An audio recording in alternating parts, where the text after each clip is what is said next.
May kasabihan na gambalain mo na ang lahat ng hayop sa gubat, wag lang ang leon na sinusubukang mamuhay ng payapa. Pinagpalang araw po sa inyong lahat mga kabangers at mga kayanggaw.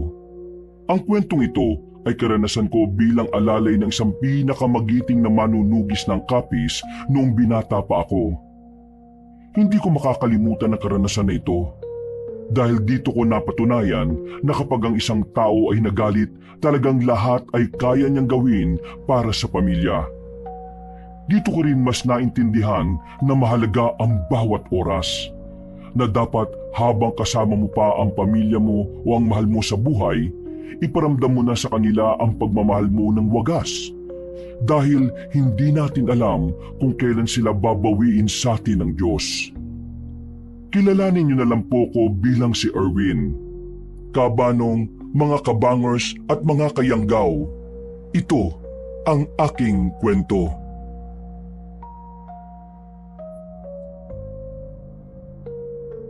Bago nga pala magsimula ang ating kwento, sana'y mapindot niyo muna ang subscribe button at ang notification bell para lagi kayong nanonotify pag may bago tayong mga kwento. At huwag niyo rin kalilimutan mag-like at comment. Napakalaking tulong po ito sa ating channel para mas makapagatid pa kami sa inyo ng mga magaganda at mga nakakapangilabot na mga kwento. At ngayon, sa ating pagpapatuloy. Ano ba, Erwin? Bilisan mo ang lakad mo. Bakit, Tiyo? Ano ba nangyayari? Kinakabahan naman ako sa inyo eh. Basta bilisan mo talaga ang lakad mo. May sumusunod sa atin. Ho? Sino? Saan? Wala naman ako makita. Basta meron. Maniwala ka sa akin. Ano ba kasing nangyayari? May nakaway ba kayo rito sa bayan? Wala. Pero masama kutob ko. Kilala mo naman ako kung ano ko noon. Sa dami ng pinatay ko noon, hindi malabong balikan nila ako. Pero ang tagal na nun, Tiyo. 10 taon na nakalilipas. Baka wala na rin yung mga yun. Tsaka inubos mo na sila, di ba? Basta bilisan mo ang lakad mo. At baka maiwan kita. Kaya bilis-bilisan mo. Ito na nga po. Teka, dito ka lang. Wala na po ba sila?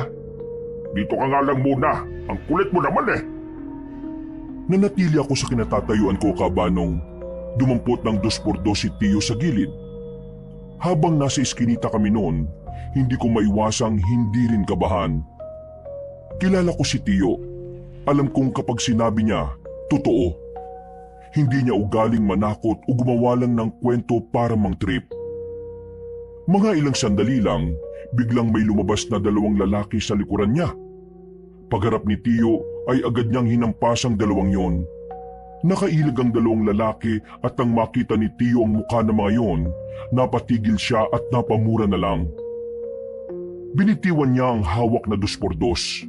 Lumapit na rin ako sa kanila nang mapansin kong hindi naman pala sila magkakaaway. Kayo ba yung sumusunod sa akin?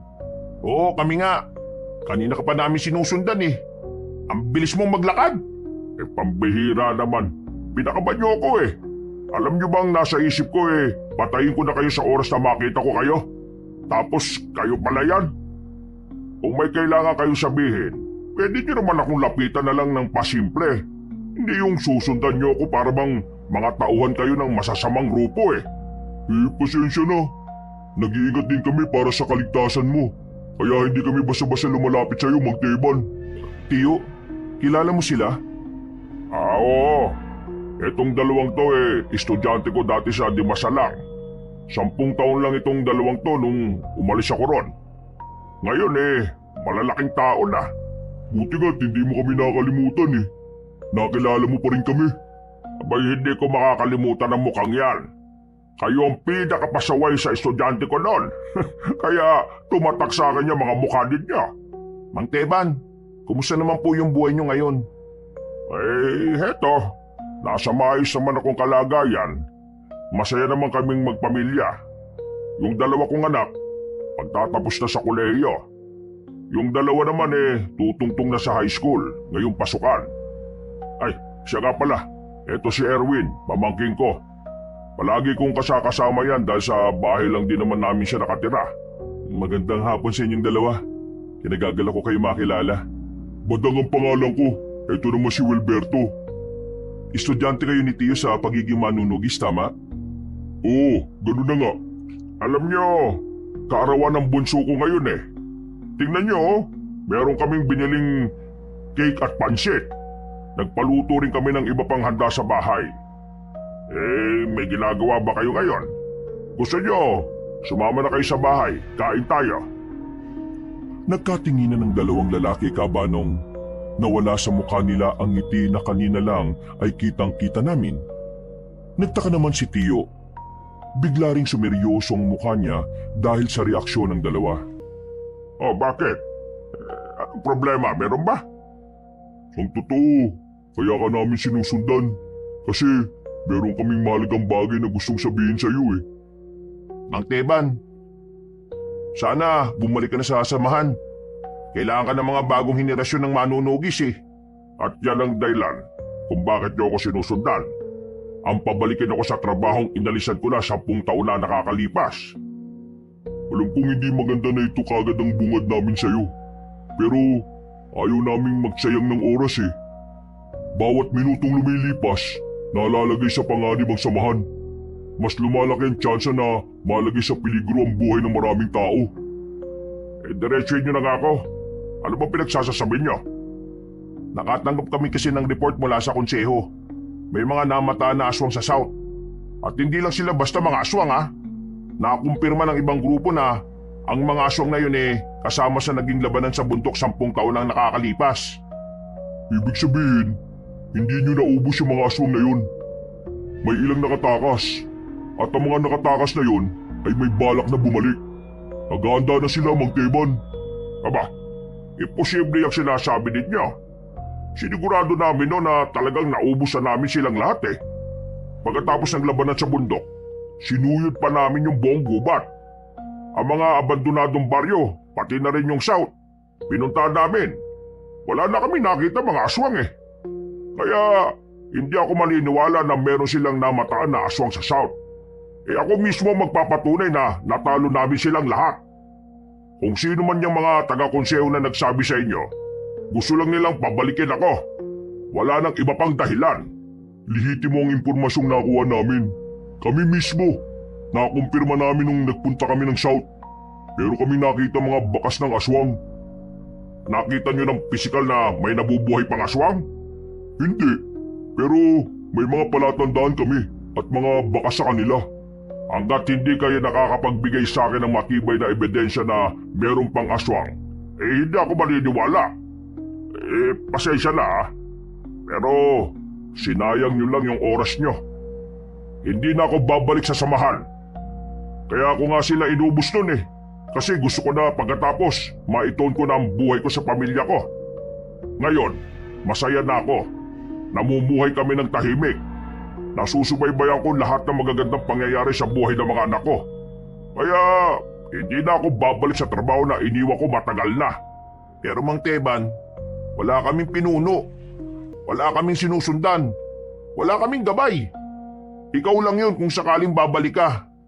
Kailangan ka namin, hindi nyo ako naiintindihan dahil mga bagito pa kayo.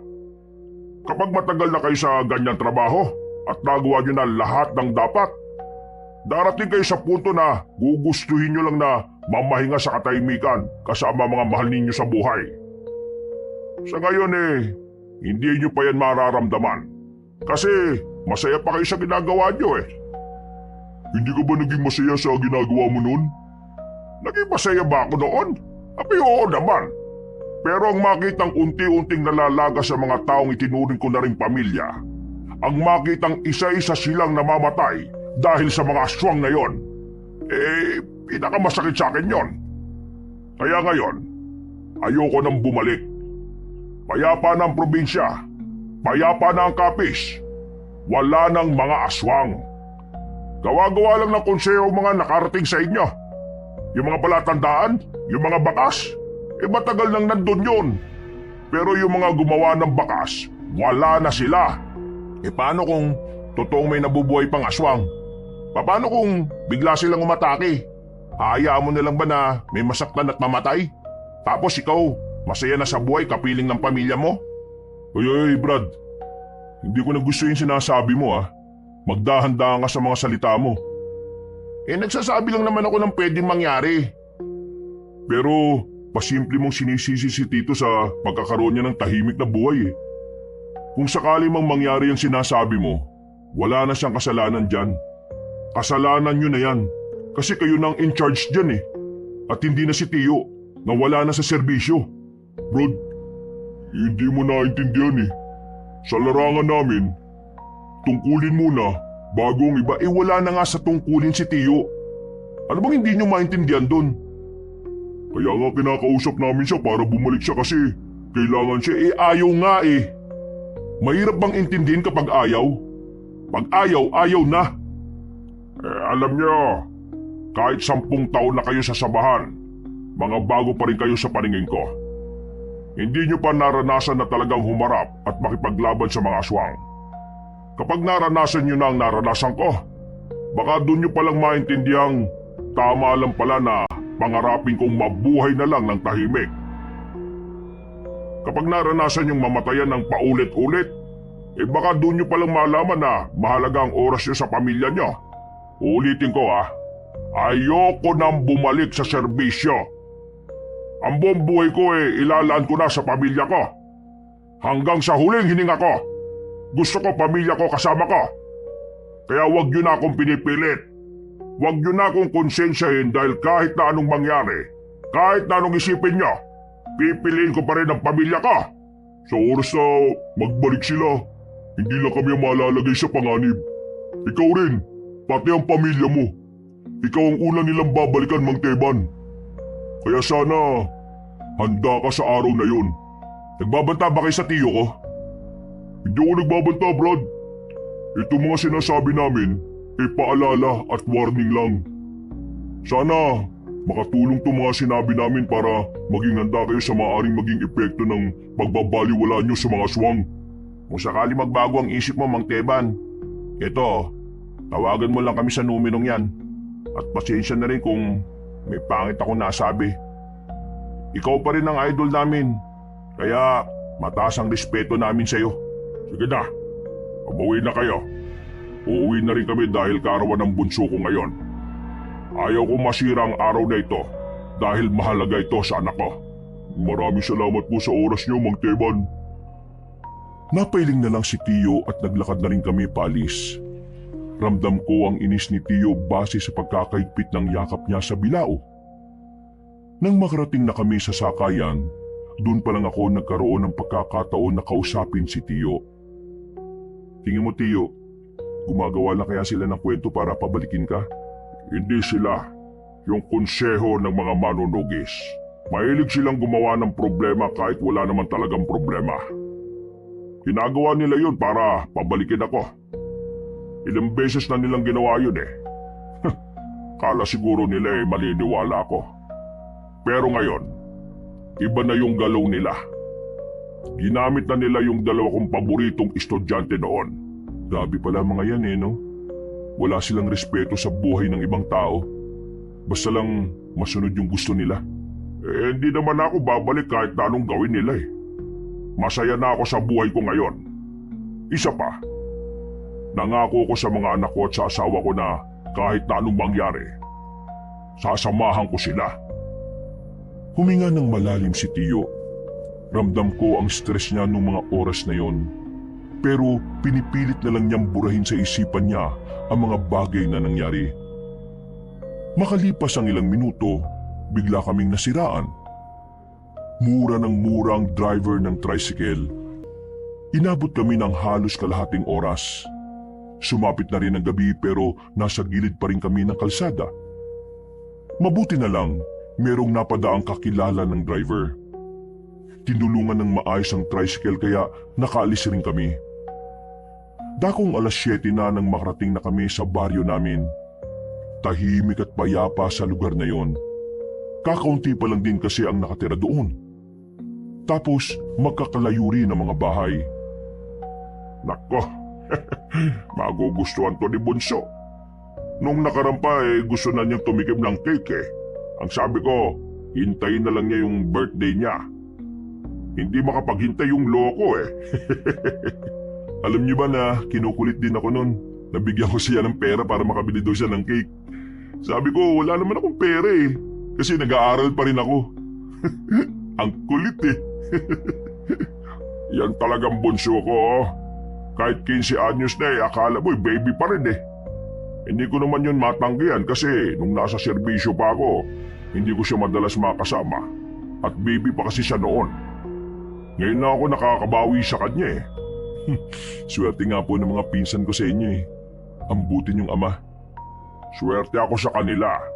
Sila ang lakas ko eh. Oh, nandito na pala tayo. Mula sa gate, may ilang metro na daan papunta sa pinakabakuran at napangiti pa si Tio sa sobrang pagkasabi. Iniisip namin kung ano ang magiging reaksyon ng bunso niyang anak. Pagdating namin sa bakuran, nakita naming nakabagsak ang kaldero sa lapag. Tahimik din ang loob ng bahay. Himalang walang tao sa labas. Naabutan din namin ang naiwang pinapakulong baboy sa salangan. Mayroong napansin si Tio sa lapag. Pagtingin namin, dugo.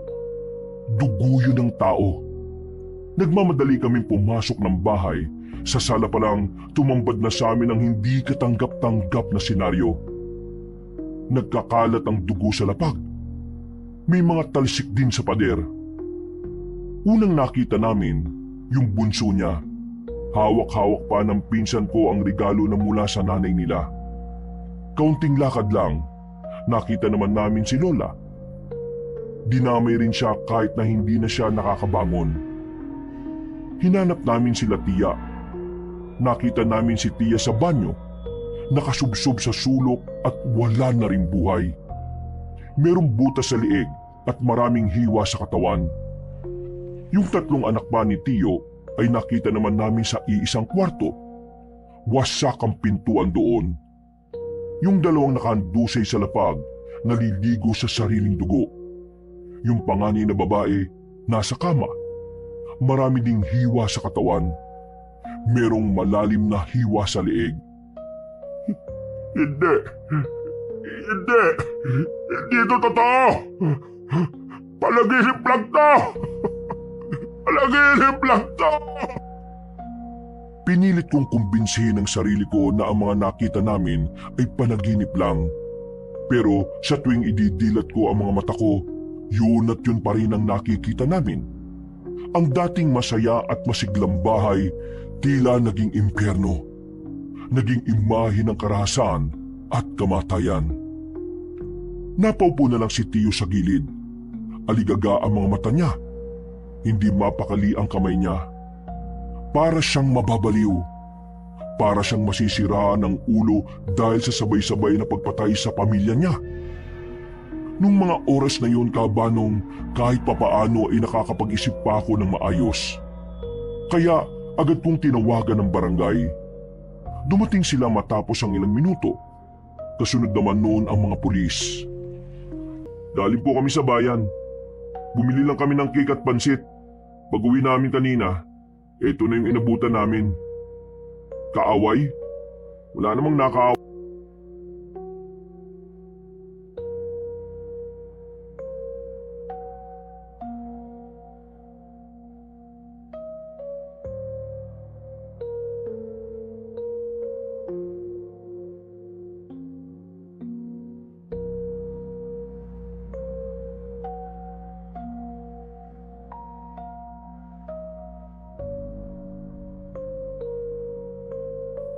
Si Tio naman, natulala lang siya habang pilit kinakausap ng mga pulis. Hindi siya makausap na maayos. Parang tinakasan siya ng kasiyahan. Sa isang iglap, nagbago ang tiyuhin ko. Mabilis na lumipas sa mga araw, dumating ang araw ng libing ng mga pinsan ko at tiyahin at lola. Marami nang nakipaglibing. Mga kakilala, mga kaibigan, at pati na rin mga opisyalis ng barangay. Talaga kasing maraming natutuwa sa pamilya nila. Bukod kasi sumabait sila sa lahat, tumutulong din sila sa mga kalugar nila. At kahit ako, saksi ako noon. Tio, babagsak na ang ulan oh. Kailangan na nating umuwi. Hindi nagsalita si Tio. Wala siyang kahit kaunting tugon sa akin. Nakatingin lang siya sa libingan ng mga anak at asawa niya matapos siyang sementuhin. Tinapi ko na lang siya sa balikat. Hinayaan ko na lang muna siyang lubusin ang oras niya at nauna na muna ako sa bungad ng sementeryo. Maya-maya pa, bumagsak na ang malakas na ulan. Agad naman akong sumilong sa puno ng mangga.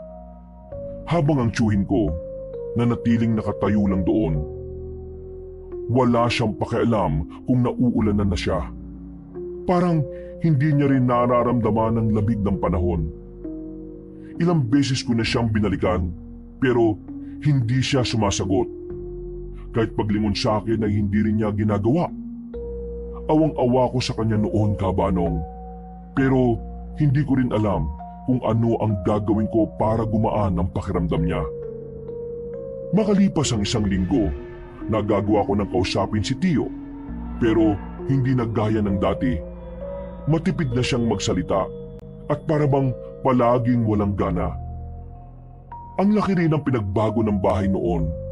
6:00 pa lang ng umaga ay maingay na sa loob. Pero mula nang mamatay si Tia, kahit 3:00 na ng hapon ay parang madaling araw pa rin sa sobrang tahimik.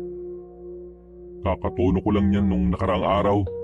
Nawala na naman pala ulit sa tono. Maluwag na yata yung pinakakaabitan ng string, Tio eh. Siguro. O sige na, umuwi ka na muna sa inyo. Ho? Teka, bakit naman ako uuwi sa amin, Tio? Ayaw mo na ba ako nandito? May kailangan lang akong gawin. Kailangan gawin? E di, sama ako dyan. Hindi ka pwede, kaya umuwi ka muna sa inyo. Mas makabubuti yon. Ho? Bakit naman? Huwag niyong sabihin... teka, babalik ka na ba sa pagiging manunugis? Kaya ba nakita kita nung nakaraan na nililinis mo yung mga gamit mo? Hindi nagsalita si Tio, Kabanong. Nakatingin lang siya sa malayo. Walang ngiti. Walang kahit na anong emosyon. Pero kahit na ganun, ramdam ko sa kanya ang matinding pangungulila. Nararamdaman ko sa kanya ang kalungkutan. Mamaya alis na ako. Bukas ang balik ko. Kapag nakita pa kita rito sa bahay na ito, ihahatid na kita sa inyo. Ang gara niyo naman, Tio. Akala ko ba magkasama tayo sa kahit saan? Bakit parang tinataboy mo na ako? Mas maganda nang itaboy kita, kesa naman mapahama ka pa. Handa naman ako matuto para pwede bang makinig ka muna sa akin, Erwin? Bakit ba tigas ng ulo mo? Ano bang mahirap intindihin doon? Hindi ko kasi maintindihan kung bakit binali mo yung pangako mo sa pamilya mo na kahit na kailan, hindi ka nababalik doon. Kailangan kong bigyan ng hustisya ang kamatayan nila. Hindi mo ako maintindihan. Tingin nyo, magiging masaya sila sa gagawin nyo? Paano kung ikaw naman ang mawala? Tapos ngayon, ayaw mo pa akong isama? Ayaw kitang isama dahil ikaw na lang ang meron ako, Erwin. Ikaw na lang ang pamilya ko. Kapag pati ikaw ay napahamak, mas lalong hindi ko mapapatawad ang sarili ko. Baka ikabaliw ko na kapag pati ikaw ay mawala sa akin. Kaya sana maintindihan mo ko. Hayaan mo kong gawin ito dahil ito na lang ang nakakapagpagaan sa kalooban ko. Napasandal na lang ako sa dingding at napabuntong hininga, Kabanong. Naintindihan ko naman si Tio. Alam ko na hindi madaling tanggapin ang lahat ng nangyari, lalo na't biglaan lang ang pagkawala nila. Ibig ba nitong sabihin, tama yung 2 estudyante mo? Nagbabalik na ang mga aswang? May pagkakamali akong ginawa noon. Kung alam ko lang na demonyo siya, tinapos ko na siya noon pa. Sinong siya? Nung natalo namin ang mga aswang sa south at sa bundok, may isang bata akong pinatakas. Aswang siya. Pero nung oras na yon, nakaramdam ako ng awa dahil akala ko inosente siya. Naalala ko sa kanyang anak ko kaya pinaalis ko siya. Nangako siya sa akin na hindi niya tatahakin ang landas ng mga kalahi niya. Yun ang malaking pagkakamali na nagawa ko. Masyado akong nagpadala sa awat na niwala kong hindi masama ang batang babae na yon. At sa 10 taon, nakabuo na siya ulit ng grupo at sila ang salarin ng mga nangyari. Malakas ang kutob ko na mga aswang ang pumatay sa pamilya ko. Amoy na amoy ko ang iniwan nilang baho dito sa bahay nung dumating tayo. Kaya Erwin, umuwi ka na sa inyo. Magiging madugo itong gagawin ko. Hindi ko na siya kinontra, Kabanong. Naisip ko rin kasi na talagang delikado rin ang buhay ko. Kung hindi nga lang siguro ako kasama ni Tiyo nung gabing namatay sila Tia, baka nakasama rin ako sa mga namatay. Kinikilabutan ako kapag naiisip ko kung gaano kabangi sa mga aswang. Hindi ko maiwasang hindi mangamba, pero sa kabilang banda naman ay nababahala rin ako sa kaligtasan ng tiyuhin ko. Matanda na siya. Hindi na siya gaya ng dati 10 taon nang nakalilipas. Alis na ako. Isarado mo lahat ng bintana. Ikandado mo para sigurado itong pintuan. Harangan mo ng lamesa sa loob. Yung naran na lamesa ang ihara mo para mabigat. Bukas na ako makakauwi bandang tanghali. Pag-uwi ko, sana nakaalis ka na. Erwin, hindi sa ayaw na kitang makasama. Ayaw lang kitang madamay sa panganib na papasukin ko. Naintindihan ko na, Tiyo. Pero nag-aalala ako sa inyo eh. Bakit? Hindi ba matanda na ako? Hindi mo kailangan mag-alala. Mabangis pa rin ako. Tumawa ka na rin. Sige na. Aalis na ako. Mag-iingat ka rito ha. Tinapik na niya ako sa balikat. Naglakad na rin siya palayo, dala-dala ang kanyang maalamat na katana. Pati na rin ang kanyang 45 baril. Ayon sa kanya, ang 2 kagamitan na yun ang pumatay ng maraming aswang noong araw.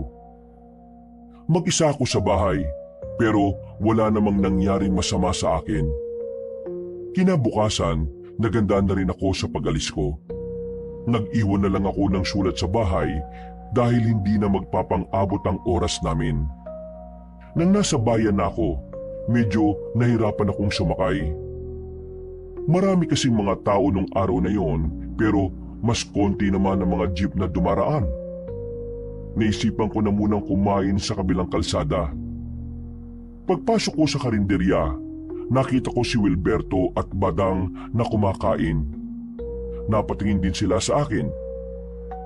Oh, Darwin! Pamangkin ni Mang Teban, tama? Oo, pamangkin ni Mang Teban. Tama ho yun. Pero yung Darwin, mali. Erwin kasi, Brad. Erwin. Erwin pala. Ano ginagawa mo rito? Kakain ho sana. Nagugutom ako eh. Ayusin pala itong pamangkin ng idol natin no? Yung tanong mo kasi pangtanga eh. Tanungin mo anong gagawin niya rito. Malamang kakain. Alam nga namang maligo yan dito kainan to. Erwin, dito ka na lang din umupo. Sabayan mo kami. Sige. Uy, siya nga pala. Kumusta na tiyuhin mo? Hindi ba nakaabot sa inyo yung balita? Akala ko pinuntahan niya kayo eh. Pinuntahan? Yung pag-uusap namin di ba ayaw niya? Teka sandali. Ano ba yung balita? Hindi okay ngayon si Tiyo. Bakit? Anong nangyari kay Idol? Wala na yung pamilya niya. Ha? Teka. Seryoso ka ba? Bakit? Anong nangyari? Nung hapon na nakausap niyo kami rito sa bayan, yun din yung araw na pinatay at minasakir ang pamilya niya. Pag-uwi namin sa bahay, patay yung 4 niyang anak eh. Pati asawa. Idinamay rin si Lola na hindi na nakabangon. Ba't tarantado gumawa niya na? Napakagago Sinong tao gagawa na kahayupan na yan? Hindi tao, aswang. Nang sabihin ko sa kanila yon, ay napaayos sila ng upo. Nakakatinginan silang dalawa. Bakas ang kaba sa kanilang mukha. Totoo sinasabi nyo, nagbabalik na sila at ginantian na nila si Tiyo. Ngayon, balak ni Tiyo na patayin lahat ng aswang. Ang akala ko, magbabalik na siya sa serbisyo. Pero sa tingin ko, mag-isa niyang tatrabahuin yun. Pambira. Grabe nangyari kay Mang Teban. Nasaan ang tiyuhin mo? Sasamahan namin siya. Papatayin namin yung mga aswang. Gusto niyang mapag-isa eh. Kahit ako, pinagbawalan niyang sumama. Pauwi nga ako ngayon dun sa lugar namin. Ayaw niya rin kasi ako madamay. Hindi pwedeng lumakad ang mga isa tiyuhin mo. 10 taon nang nakalipas mula nang magretiro siya. Hindi na niya kabisado ang mga aswang. Marami na siyang hindi nalalaman sa pagbabago ng henerasyon ng mga nilalang na yun. Kaya kailangan niya kami. Mapapahamak ang tiyuhin mo sa mga bagong taktika ng mga aswang. Mga taktika na hindi na niya alam. Dahil sa mga sinabi ni Wilberto at Badang, napaisip ako ng malala, Kabanong. Mas lalo kong nabahala para sa kapakanan ng tiyuhin ko. May punto naman din sila. Masyado nang nahuli si Tio sa mga makabagong pamamaraan ng mga aswang. Kaya naman, hindi ako tumuloy sa pag-uwi sa amin. Kasama ko silang dalawang bumiyahe pabalik sa bahay ni Tio. Pagdating namin doon, inabutan namin si Tio na naglilinis ng iba pa niyang sandata. Pero napatigil siya nang makita kaming bumaba ng tricycle. Hindi pa kami nakakalapit, salubong na ang kilay niya. Erwin, ano katarantaduhan to? Bakit nandito yung dalawang yan? Aksidenteng nakita kaming tatlo sa karinderya sa bayan. Nasabi ko sa kanila yung gagawin mo. Pasensya na ho, Tio. Mang Teban, sasamahan ka namin sa laban mo. Hindi! Muwi na kayo! Pakinggan niyo muna kami, idol. Pinag-aralan na ng konseho mga galaw ng mga aswang. Kung hayaan mo kaming tumulong, malaki may tutulong na mga impormasyon na pwede naming makuha sa konseho. Mang Teban, ang mga aswang ngayon hindi na gaya ng aswang 10 taon na nakalipas. Iba na sila. Mas matalino na sila ngayon, hindi gaya noon. Sinasabi mo bang mga inutil ang mga aswang noon? Kaya sila natalo. At dahil matatalino na sila ngayon hindi ko na sila kakayanin? Hindi naman sa ganun. Ang sinasabi ko lang, meron silang bentay sa maraming aspeto dahil makabago na rin ang pamamaraan nila ng pag-atake. Napakinggan ko na kayo. Sige na, umalis na kayo. Hindi ko kailangan ng tulong ninyo. Ikaw, Erwin, umalis ka na rin at huwag ka nang babalik dito kahit na kailan. Naintindihan mo ako? Tio, may punto naman silang dalawa Bakit ba ayaw niyong tanggapin yung tulong nila? Labang ko tong mag-isa. Walang pwedeng makialam. Personal ito. Personal! Hindi niyo ako maintindihan Maliban na lang kung papatayin din ng aswang ang mga pamilya ninyo. Kaya bago pa ako magalit ng tuluyan, umalis na kayo rito! Alis! Napapailing na lamang kami, Kabanong. Wala kaming nagawa kundi ang sundin ang sinabi niya. Lumabas na lang kami ng bakuran at naglakad palabas ng gate. Sabi ko na sa inyo Intindi na lang natin. Hindi rin naman kasi madaling tanggapin ang nangyari. Para sa akin, normal lang yung nagiging reaksyon at ugali niya ngayon. Mabuti pa palipasin na muna natin. Hindi natin to pwedeng palipasin. Habang lumilipas sa mga araw, mas lalong malalagay sa panganib ang buhay niya. Malakas ang loob ng mga aswang. Parang alam na nila na wala na sasamahan si Mang Teban kaya hindi sila natatakot. Hindi na namin pinilit pa ang gusto namin. Umalis na kami roon. Dahil hindi ko pa gustong umuwi sa amin, makikitira muna ako sa kanilang dalawa. Total, magkasama naman daw sila sa iisang bahay. Ilang minuto lang ang nakalipas, nakabalik na kami sa bayan.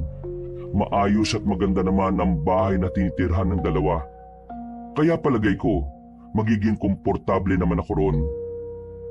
Pasensya ka na Ito lang bahay namin. Ang ganda nga Babalikan natin si Mang Teban bukas. Kailangan natin siyang makausap ulit.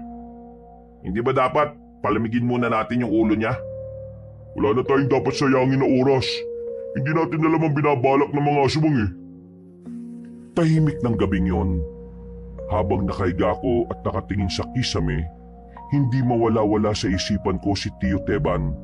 Kahit alam ko naman kung gaano siya kahusay na manunugis noon. Hindi ko pa rin maiwasan na hindi mag-alala para sa kapakanan niya. Dahil sa kakaisip ng kung ano-ano, dinalaw na rin ako ng antok. Maayos ang gising ko kinabukasan. Iniwan ako ng dalawa at bumalik sila bandang hapon. Wala kaming sinayang na pagkakataon. Agad na rin kaming bumiyahe papunta sa bahay ni Tiyo. Magbabaka sakali ulit kaming mapapayag siyang sumama kami sa kanya. Pero nang dumating kami roon, meron kaming nakitang matandang babae na nakagapo sa puno ng nyog sa gilid ng bahay niya. Buwaghag ang buhok ng matandang babae. Nanlilisik din ang mga mata nito. Mahahaba din ang kuko. Lalapitan ko sana para kausapin pero pinigilan ako ng dalawa. Ayon sa kanila, aswang ang nakagapos noon. Anong ginagawa niyo rito? Ilang beses ko bang sasabihin na hindi ko kailangan? Tignan niyo, sisiw lang sa akin ang paghuli sa isang ito. Patunay lang yan na kaya ko pa rin gumalaw kahit wala akong kasama. Tiyo, saan mo kinuha yan? Hindi na mahalaga yon. Ang mahalaga, nandito siya at pipigayin ko siya. O ano, di ba kaya alis? Anong gusto niyo makita? Kung paano ko pagsasalitain ng matandang ito? Kinuha ni Tiyo ang tubo sa silong ng bahay. Lumapit ito sa matandang babae at tinukoy ang dulo ng tubo sa ulo nito. Umangil naman ang aswang na yon. Galit na galit. Naglalaway at lumalabas pa ang mahaba at matulis nitong dila. Tanda, sabihin mo sa akin kung nasaan ang iba mong mga kasama. Kung hindi ka magsasalita, mahihirapan lang kita. Wala akong alam sa sinasabi mo. Wala akong kasama. Mag-isa lang ako namumuhay sa gubat. Wala akong kakilala. Hoy, tanda, hindi ako pinanganak kahapon. Para sabihin ko sa iyo, marami na akong pinatay na aswang noon. Kaya hindi na bago sa akin yung mga pinagsasasabi mo. Kung hindi ka magsasabi kung nasan sila, pahihirapan kita. Kaya ngayon, tatanungin ulit kita. Nasaan ang iba mong mga kasama? Bakit ba ang kulit-kulit mo?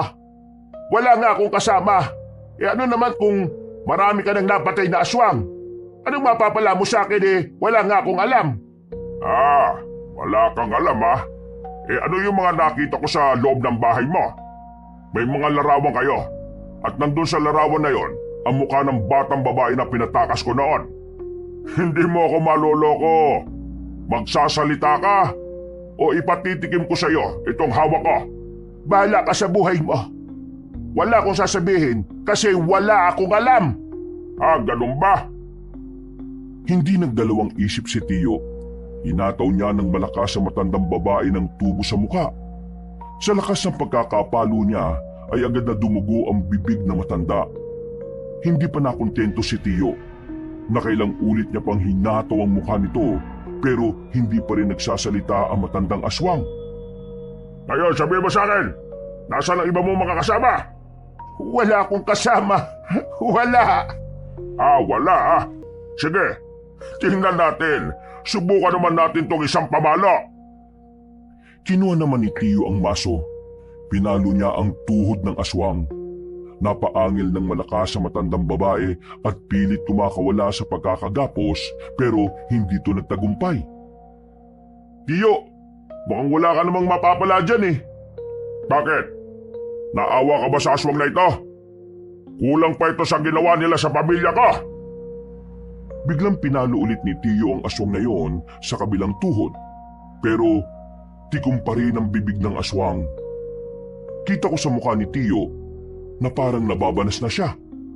Noong mga sandaling yon, aminado kong nakaramdam ako ng takot sa kanya.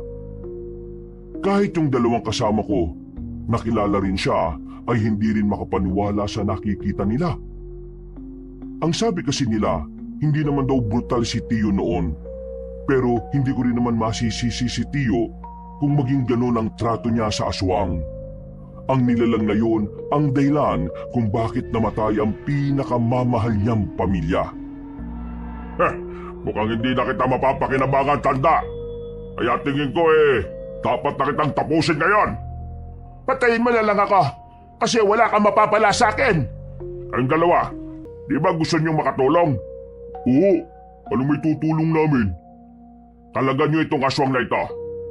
Kalat ka rin niyo papunta sa tulay. Mahihiramin lang ako sa kumpare ko sa kabilang sityo. Oh? Tiyo, ano bang gagawin nyo?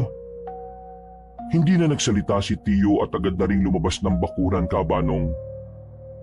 Si Badang at Wilberto naman ay sinunod ang utos niya. Tinanggal nila ang pagkakagapos ng matandang aswang. Hinang-hina na yon, kaya hindi na rin makakatakas kung sakali mang tangkain ito. Nang nasa tulay na kami, nakita na lang namin na meron ng paparating na truck. Papunta yon sa amin. Mabilis ang takbo, kaya ang tangi naming nagawa ay gumilid na lang. Nasagasaan ng aswang.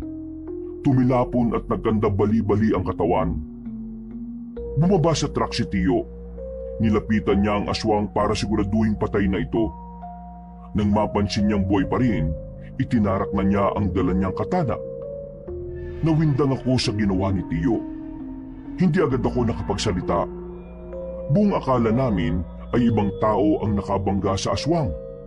Sinadya pala talaga ni Tio yun para mas maging masaklap ang kamatayan ng aswang. Ang Teban, wala na yan. Hindi na yan nakahinga. Loyal talaga to sa samahan nila. Kahit na anong paghihirap ang ipinaranas sa kanya, hindi siya nagsalita eh. Sige na, umalis na kayo. Bumalik na sa truck si Tio. Kami naman ay bumalik na rin sa bahay niya. Doon namin siya kinausap ulit, pero kahit na anong pakiusap namin sa kanya, hindi niya kami pinapayagan. Talagang nanindigan siyang hindi niya kami kailangan. Naiintindihan namin na personal ang dahilan mo, kaya gusto mong gumanti sa mga aswang. Pero sana, isipin mo rin na hindi basta-basta ang makakalaban mo. Kaya nga kami narito para tulungan ka eh. Hindi ka ba nakakaintindi? Pagiging matipid ba ang natutunan niyo? Nung hindi na ako ang naging guru ninyo? Pagiging makitid? Hindi naman pagiging makitid ang pagnanais na makatulong sa dating kasamahan ah. Ikaw ang makitid mag-isip dahil masyado kang emosyonal. Kaya minamasama mo mga nagmamalasakit sa'yo. Ano sinabi mo? Hindi ganyan ang Teba na kilala namin.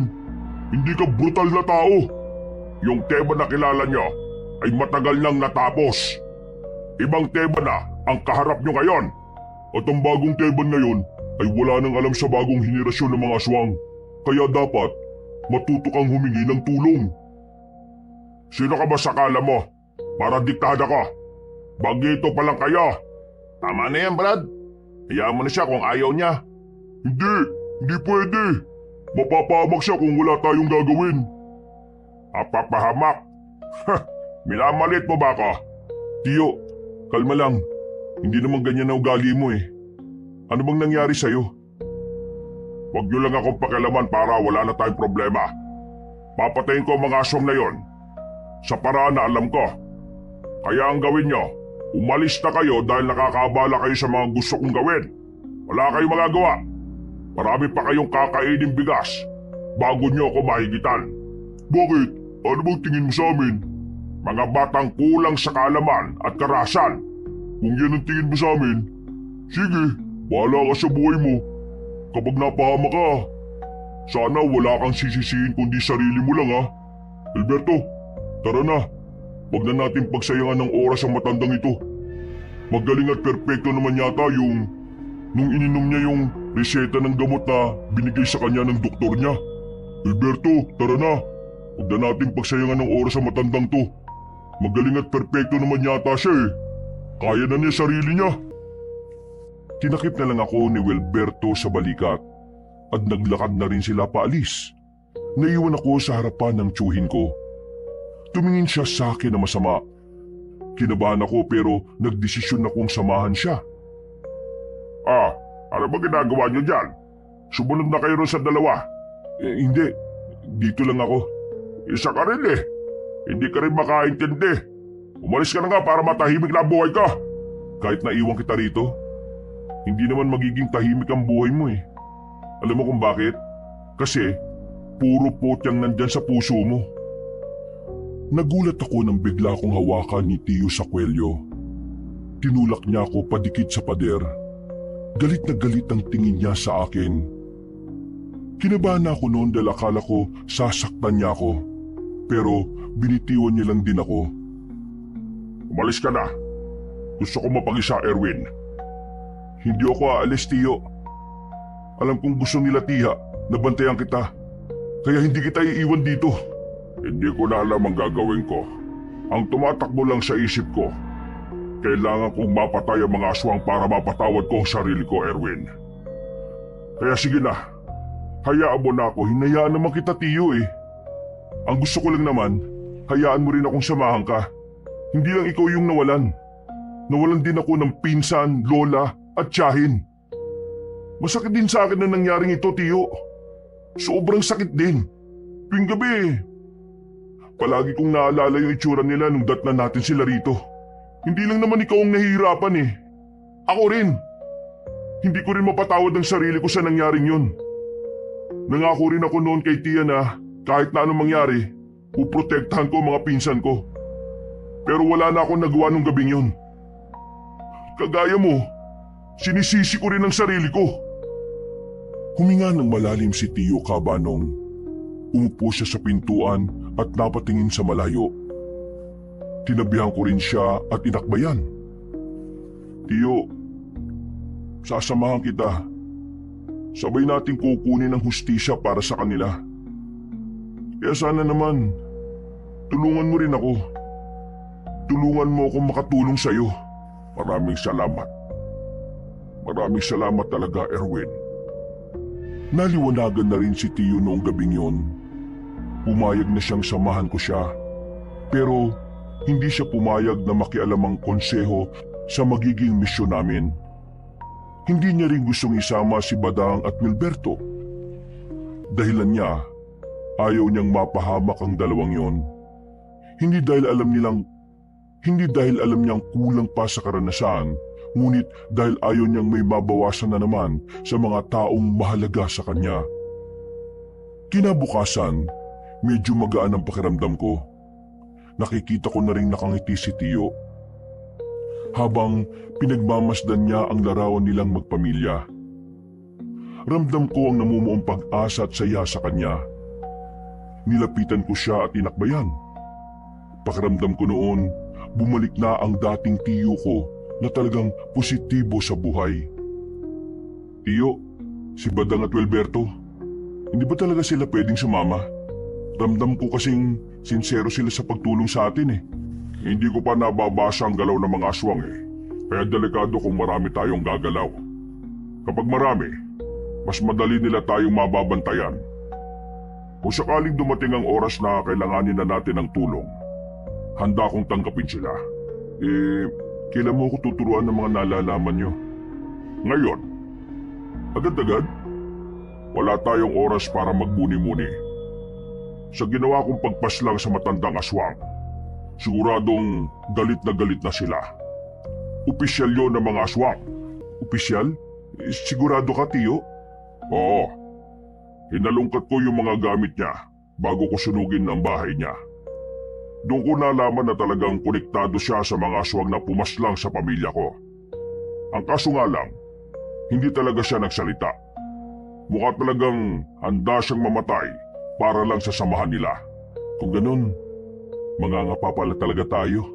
Oo. Natsambahan ko lang talaga yung matandang yun sa gubat. Makalipas ang ilang sandali, ay sinimulan na rin naman namin ni Tiyo ang pagsasanay. Ang dami niyang itinuro sa akin. Mga bagay na hindi ko inaakala na nagagawa niya pala talaga noon at hanggang ngayon. Medyo nahirapan ako sa ilang galaw na itinuro niya sa akin. Pero lahat talaga ng yon ay natutunan ko lang sa maghapon. Mga bandang 6:00 ng gabi, nagpapahinga na kami habang umihigop ng tableya. Pawis na pawis ako. Pagod na pagod at talaga namang bugbog ang katawan sa kakagalaw. Nung kaedaran mo ako, hindi ako ganyang kabilis matuto. Nakakatuwa ka kasi mabilis ka makakuha ng mga tinuturo ko sa'yo. Ibig ba nitong sabihin, ako nang susunod sa yapak mo? Kung ako ang tatanungin, ayokong tahakin mo ang ganitong landas. Ngayon lang kitang pinapayagang sumali sa ganito kasi gusto mong makatulong. Napangiti na lang ako sabay higop ulit ng tableya. Makalipas ang ilang araw, unti-unti ko na rin nakukuha ng tama ang mga tinuturo sa akin ni Tio Teban. Kahit papano, nagiging pino na rin ang mga kilos ko at galaw ko. Masaya ako noon dahil palagay ko, malaki na rin ang may tutulong ko para sa misyon na gagawin namin ni Tio. Isang hapon, umalis kami ng aming baryo. Dala-dala namin ang mga sandata namin. Yun ang simula ng paghahanap at pagtugis namin sa mga aswang. Tio, anong baryo ba to? Mag-aalas 9 na ng gabi. Ang dami pa rin tao sa labas. Ang iingay pa. Matagal na akong pumupunta rito.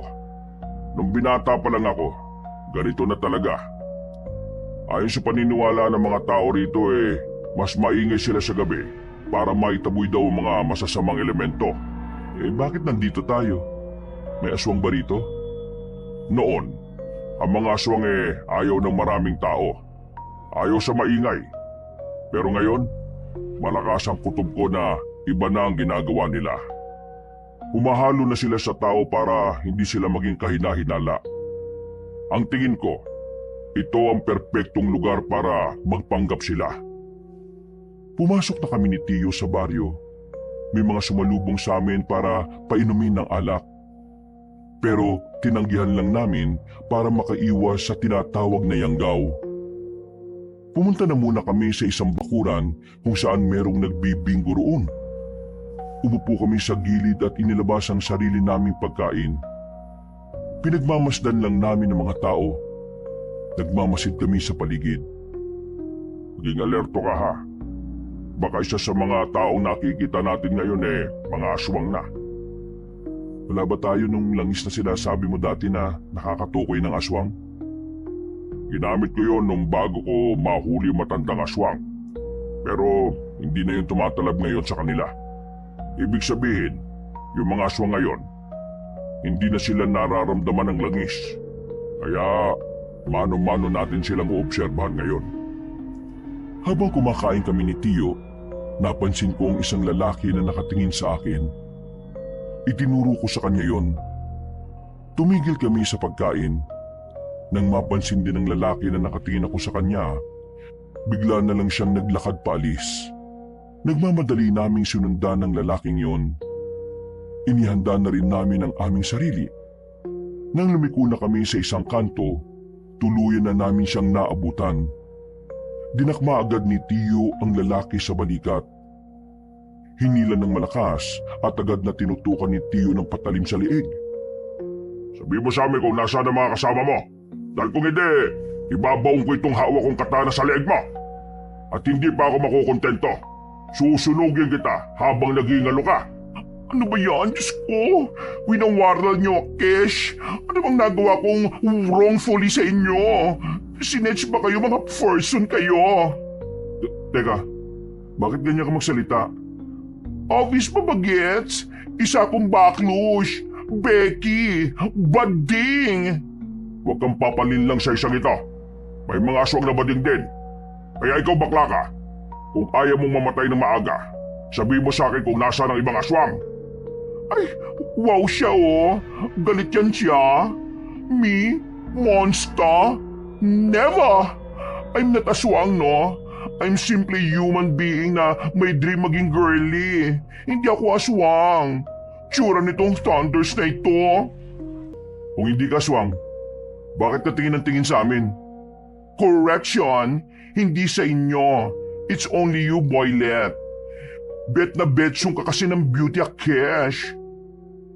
Tiningnan niya ako ng malagkit. Nakaramdam naman ako agad ng pagkailang. Pati rin si Tio ay parang kinilabutan. Binitiwan niya ang bading na yon. Tiningnan niya pa si Tio mula ulo hanggang paa. Tapos kumindat siya sa akin. Bago siya maglakad palayo, sumenyas pa siya sa akin na sundan ko siya sa halagang 150. Mas kinilabutan pa ako sa ginawa ng baking yung kaysa sa ideya na kakalabanin natin yung aswang eh. Ikaw pala ang gusto eh. Hirap maging pogi no? Napapakamot na lamang kami sa ulo.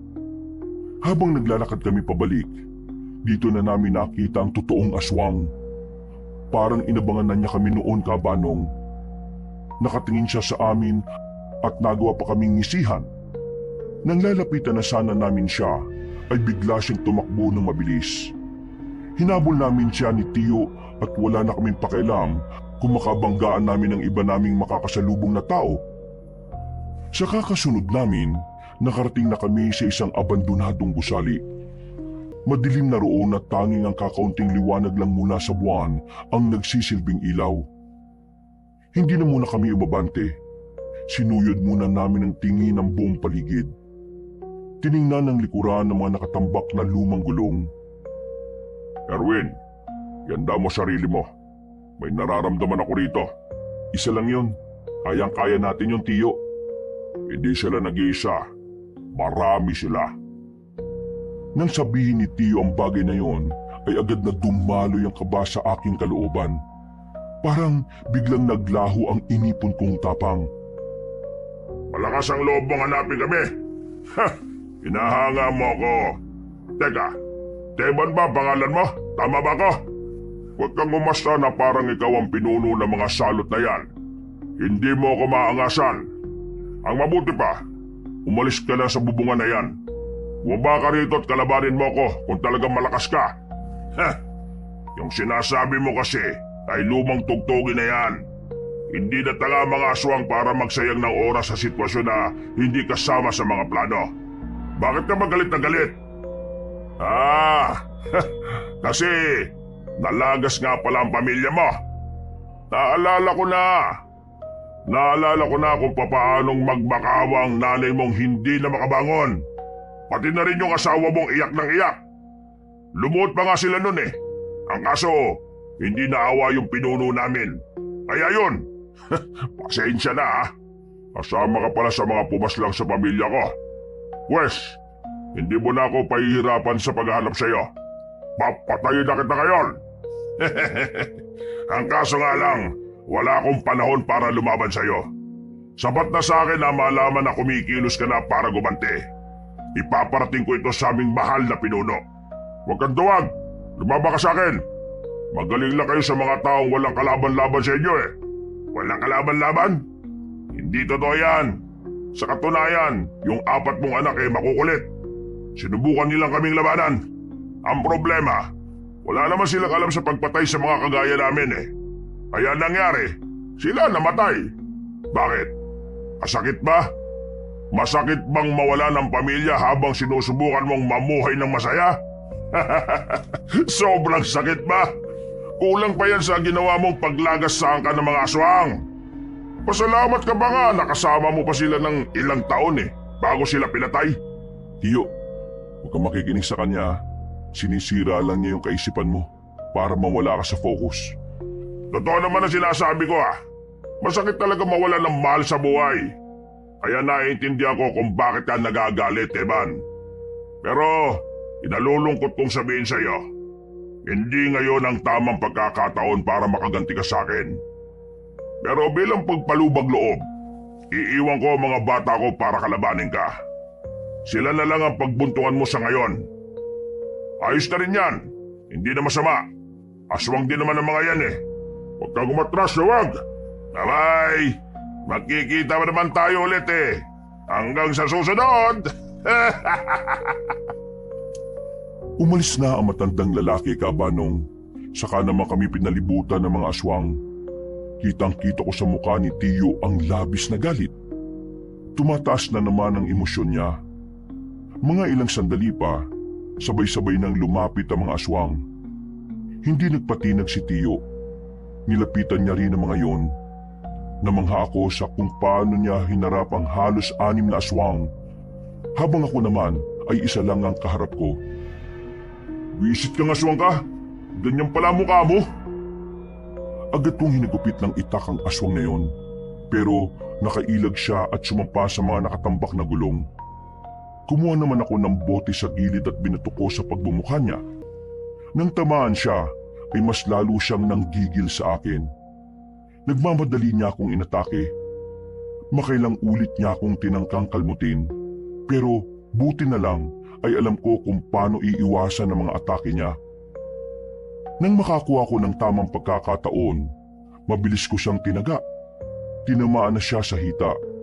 Dahilan para bumagal ang galaw niya. Dahil doon, mas lalo akong nagkaroon ng lakas ng loob. Mabilis kong pinagtatataga ang aswang hanggang sa tuluyan na nga siyang mapahiga at malagutan ng hininga.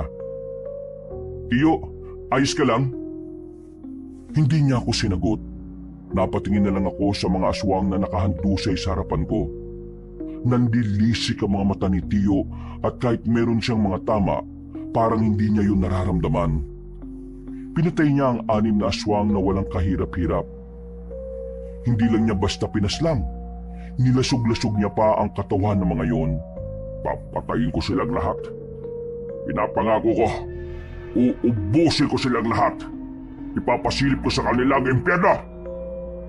Galit na galit si Tiyo. Hindi ko siya magawang hawakan noon dahil parang nag-iba na naman siya. Pero maya-maya lang, nagawa rin naman niyang kumalma. Agad ni rin naming iniwan ang lugar na yon. Bago namin lisanin ang baryo, rumonda pa kami pero wala na kaming nakita pang aswang. Ang tanging inabutan na lang namin ay ang bahay na pansamantalang tinirhan ng mga yon. Pasensya ka na kanina. Hindi ko na naman nakontrol ang sarili ko. Nagpadala na naman ako sa emosyon ko. Naiintindihan naman kita, Tiyo. Malabang sa malamang, pinaghahandaan na rin nila ako. Kaya nga kailangan natin magdoble ingat eh. Kanina, madali lang nating natalo yung mga aswang. Pero malakas ang kutob ko na higit pa sa mga aswang na yun ang makakalaban natin sa susunod. Madaling araw na nang makabalik na kami sa bahay. Matapos malinis ang mga sugat ni Tiyo, nagpahinga na muna kami sandali sa bakuran. Naalala mo pa ba nung maliit kayo ng mga anak ko? Palagi niyong pinakikialaman ang mga gamit ko noon. Ikaw yung palaging nagpapasimuno eh. Hindi ko alam na sinyales na pala yun na ikaw ang makakasama ko sa laban na ito. Sa totoo lang, Tiyo, gusto ko rin talaga yung ginagawa mo, bata pa lang ako. Mula nang malaman ko yun kay Papa, sinabi ko kagad sa sarili ko na gusto ko rin subukan ang larangan na pinasukan mo. Kaya palagi ako nandito eh. Pero Erwin, ang ganitong buhay ay hindi mo dapat pangarapin. Palaging delikado at palaging nasa panganib ang mga mahal mo sa buhay. Tingnan mo nangyari sa akin. Nadamay ang pamilya ko dahil sa pagiging manunugis ko. Tuwing bago ako matulog, palagi kong sinasabi sa sarili ko, kung sana hindi ako naging kampante. Kung sana hindi ko kinalimutan ang tungkulin ko. Di sana buhay pa sana sila ngayon. Hindi niyo naman kasalanan na ginusto niyong mamuhay ng tahimik eh. Ang tunay na may kasalanan ng lahat ng ito ay ang mga aswang at wala nang iba pa. Nagkataon lang talaga na sinamantala nila yung pananahimik niyo, Tiyo. Hindi kasalanan na gustuhing bigyan ng mapayapang buhay ang mga mahal niyo. Maraming salamat, Erwin. Siguro kung wala ka, wala na rin ako sa katinoan. Ngumiti na lang ako sa kanya, Kabanong. Makalipas ang ilang araw, nagkaroon kami ng impormasyon kung saan nagtatago ang matandang lalaki. Nalaman na rin naming Doming pala ang pangalan niya. May-ari daw ng babuyan sa isang lugar sa bayan. Hindi ko inakala na mga aswang pala ay nagninegosyo rin pala. Ayon kay Tiyo, ginagamit lang nila ang mga ganoong gawain para pagtakpan ang pagiging aswang nila. Bumiyahe kagad kami pagsapit ng gabi. Pagdating namin sa bayan, pinuntahan namin ang eksaktong lugar kung saan nakatirik ang babuyan ni Mang Domeng. Sa malayo pa lang, naamoy na ni Tiyo ang amoy ng aswang. Kaya naman, hinanda na rin namin ang aming mga sarili. Kakaliwa tayo. Kapag may nakita tayong ibang aswang, lalagpasan lang natin ha. Bakay natin ay si Domeng. Siya ang una nating lalapitan. Meron akong daladalang pampatulog ng aswang dito. Kapag naituro ko to sa kanya, kukunin natin siya at dadalhin. Susubukan natin siyang pagsalitain. Kung sakali namang walang aswang na iba sa paligid, sa bahay niya mismo natin siya igagapos. Sige, Tiyo. Naintindihan ko po. Maingat kaming lumapit sa babuyan. Sa likod nun, Merong bahay na katamtaman lang naman ang laki. Unang tingin namin sa bahay, parang kakaunting tao lang ang nakatira doon. Wala kaming naririnig na kahit na anong ingay. Pero maya-maya lang, narinig na naming nagsalita si Mang Domeng. Nasa balkonahe siya. Merong kinakausap sa telepono. Nang masiguro naming wala ng bantay sa paligid, gumapang kami papalapit sa bahay. Nagtungo kami sa loob. Nakita namin ang hagdanan kaya nagmamadali kaming umakyat doon. Inabutan namin si Mang Domeng na abalang-abala sa pakikipagdaldalan sa cellphone. Hindi nagsayang ng oras si Mang Teban. Nilapitan niya agad si Mang Domeng at tinarak ang matulis na bagay sa leeg nito. Paano niyong nalaman ang tiraan ko? Hindi na mahalaga yon. Ang mahalaga, mamaya pagising mo, kakanta ka. Dapat nasa tono ha, kasi kung hindi, mamamatay ka. Nawalan na ng malay si Mang Domeng. Agad namin siyang iginapo sa haligi mismo ng kwarto niya. Nang magising siya, pilit siyang nagpupumiglas. Nagbago na rin siya ng anyo bilang aswang, pero wala pa rin siyang nagawa. Linti ka! Ikaw ang duwag! Lumaba ka ng patas! Pakawalan mo ako rito! Ikaw yung unang nagpakita ng kaduwagan. Nang iwan mo ako nitong nakaraan, sinubukan ko lang gawin yung ginawa mo. Masaya pala. Meron lang naman kami mga itatanong sa iyo. Sagutin mo para walang maging problema. At tingin nyo talaga, ilalaglag ko ang mga kasamahan ko? Manigas kayo! Magsalita ka, Domeng. Kailangan mo magsalita. Kasi kung hindi, baka pagsisiyan mo lang din. Kahit patayin nyo ako, wala kayong mababala sa akin. Hindi ko sasabihin sa inyo kung nasaan si Gabriela. Ganun ba? Sige. Kinuha ni Tio ang latigo niya sa bag. Pinalayo niya ako sandali. Hinagupit niya ng latigo si Mang Domeng. Sa sobrang lakas ng pagkakahataw niya, lumatay agad ang latigo sa balat nito. Isang latigo pa lang, dinugo na agad si Mang Domeng. Madali akong kausap, Domeng. Kung sasabihin mo sa akin ang kailangan ko, pwede pa kitang hayaang mabuhay. Hindi naman ako kagaya nyo ng mga siraulo. Sasabihin ko, sige, sasabihin ko na kung nasan sila. Aray, magsasalita ka rin pala, dami mo pang daldal. Si Gabriela at ang mga kasama namin, nasa nasa buwan. Tarantado pala ito, Tio eh. Nasa buwan? Sige, nasa buwan. May kinuha ulit si Tio sa bag niya. Maliit na garapo na may laman na likido na kakulay ng suka. Ibinuhos ni Tio sa hita ni Mang Domeng. Nang maramdaman niya ang hapdi, sigaw siya ng sigaw. Halos mapatid ang ugat niya sa leeg sa sobrang hapdi. Hindi pa nakontento si Tio. Binuhusan niya rin si Mang Domeng sa bandang ari nito. Tama na! Hindi ko na kaya, aray! Hindi mo na kaya? Hindi mo na pala kaya eh. Eh di magsalita ka na. Nasa San Lazaro sila. Aray! Saan yung San Lazaro na yan? Eh di, sa buwan pa rin! Nasa buwan si Gabriela, tumatae! Napapikit na si Tio Teban sa sobrang inis. Pinipilit niyang ikalma ang sarili niya. Hindi kasi namin pwedeng paslangin kagad si Mang Domeng. Malakas ang pakiramdam namin na marami siyang nalalaman. Domeng, kung hindi ka magsasalita, mapipilitan akong gamitin sa iyong kainaan mo. Kaya kung ako sa iyo makisama ka na lang. Kainaan? Wala akong kainaan, Teban. Hindi mo ako masisinda kahit magbanta ka pa. Ganun ba? Kanina kasi, habang wala kang malay, may dumating. Akala ko bisita mo. Gusto mo bang malaman kung sino sila? Anong pinagsasasabi mo? Darwin, buksan mo ang pinto. Sinunod ko ang sinabi ni Tio. Bumungad kay Mang Domeng ang tatlong aswang na magkakadikit sa pagkakagapos. May nakabusal sa bibig. Yun ay ang dalawang anak at ang asawa ni Mang Domeng. Yung dalawang anak na lalaki ay parang kasing edad ko lang din. Hindi mo yata inaasahan na darating ang pamilya mo ngayon, Domeng. Kaso, maling oras to para sa lambingan nyo eh. Nandito kasi kami. Walang iya ka. Huwag mo silang idadamay dito. Mga baguang aswang lang sila. Hindi sila kasama sa mga pumaslang sa pamilya mo. Nanlilisik ang mga mata ni Mang Domeng. Ganon din ang dalawang anak at asawa niya. Kung makakawala lang mga yon, malamang sa malamang ay nilapan na nila kami ng tiyo ko. Ngayon, siguro naman ay magsasalita ka na.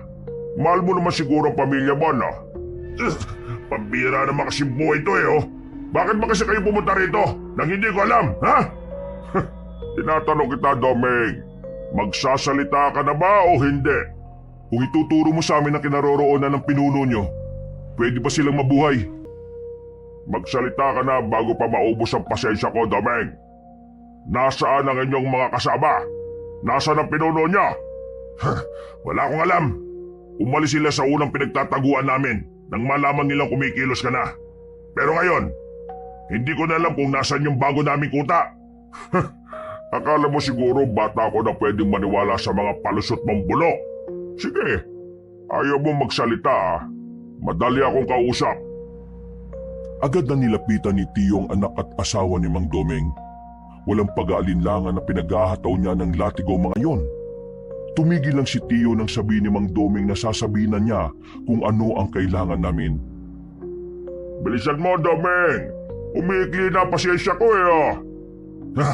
Alam ko kung nasan sila. Sasabihin ko na. Pero ipangako mo sa akin na hindi mo na sila sasaktan. Oo na. Sabihin mo lang kung nasaan ang amo mo at ang iba niyong mga kasama. Bagong Marayo Beach. Meron kayong madaraanan na dalawang bundok na magkaharap. Napapagitnaan nun ang baryo kung saan nagtatago ang mga kalahi ko. Madalas din, naroon si Gabriela. Mula rito, pwede kayong mag-tricycle lang. Tapos bumaba kayo sa dating terminal. Yung abandonadong terminal, malapit sa Makabebe. Kaunting lakad lang, meron na kayong makikitang tulay. Sa ilalim ng tulay, merong lagusan papunta sa gubat kung saan matatanaw nyo na yung dalawang bundok na sinasabi ko. Madali nyo nang mahahanap ang baryo, basta tumbukin nyo lang ng diretsyo. Paano kami makakasiguro na totoo yung sinasabi mo? Tingin mo talaga magsisinungaling pa ako kung sasaktan nyo na yung pamilya ko? Gaano karami mga aswang na naroon?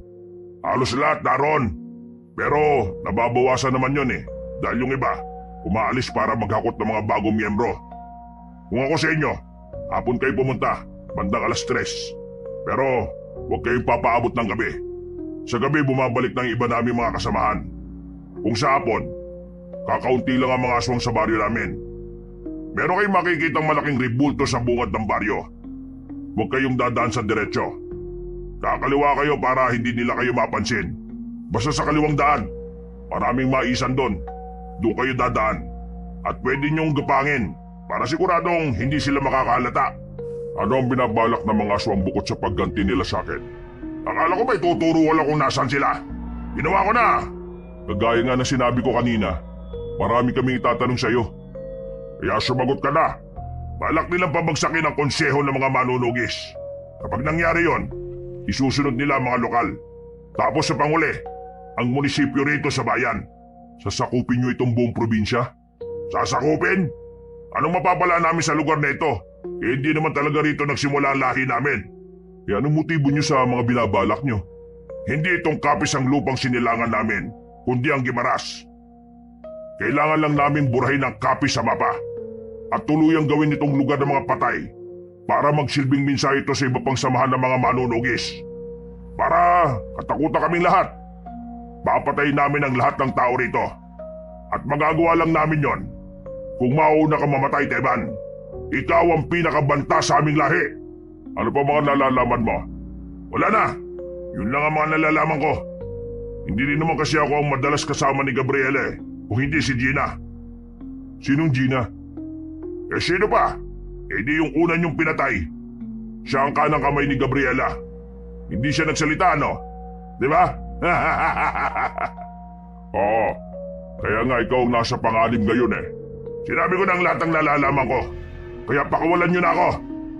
Pati na rin yung mga anak ko at ang asawa ko. Nakakalimutan mo na bang kasama ka sa pumaslang sa pamilya ko? Teka, anong ibig mo sabihin? Ibig ko lang sabihin, walang kapatawaran ang ginawa niyo. Buhay ang nawala, buhay din ang kapalit. Pero, nangako kayong hindi niyo sila sasaktan ah. Tiyo, wala ito sa usapan natin. Dinukot na ni Tiyo Teba ng katana niya. Sigaw ng sigaw si Mang Domeng. Nag-aapoy siya sa galit. Binubuhos na niya ang lahat na makakaya niya para lang makaalis sa pagkakagapos. Pero hindi pa rin siya nagtagumpay. Dumating sa puntong umiyak na si Mang Domeng kaso walang naririnig si Tiyo. Ayop ka! Traitor ka! Hindi ka tumupad sa usapan! Nakikita mo ba itong dalawang anak mo? At itong asawa mo? Mawawala rin sila sa'yo ngayon! Tarantado ka! Wala kang isang salita, traitor! Ginagawa ko lang ang mga ginawa sa akin ng pinuno ninyo ngayon.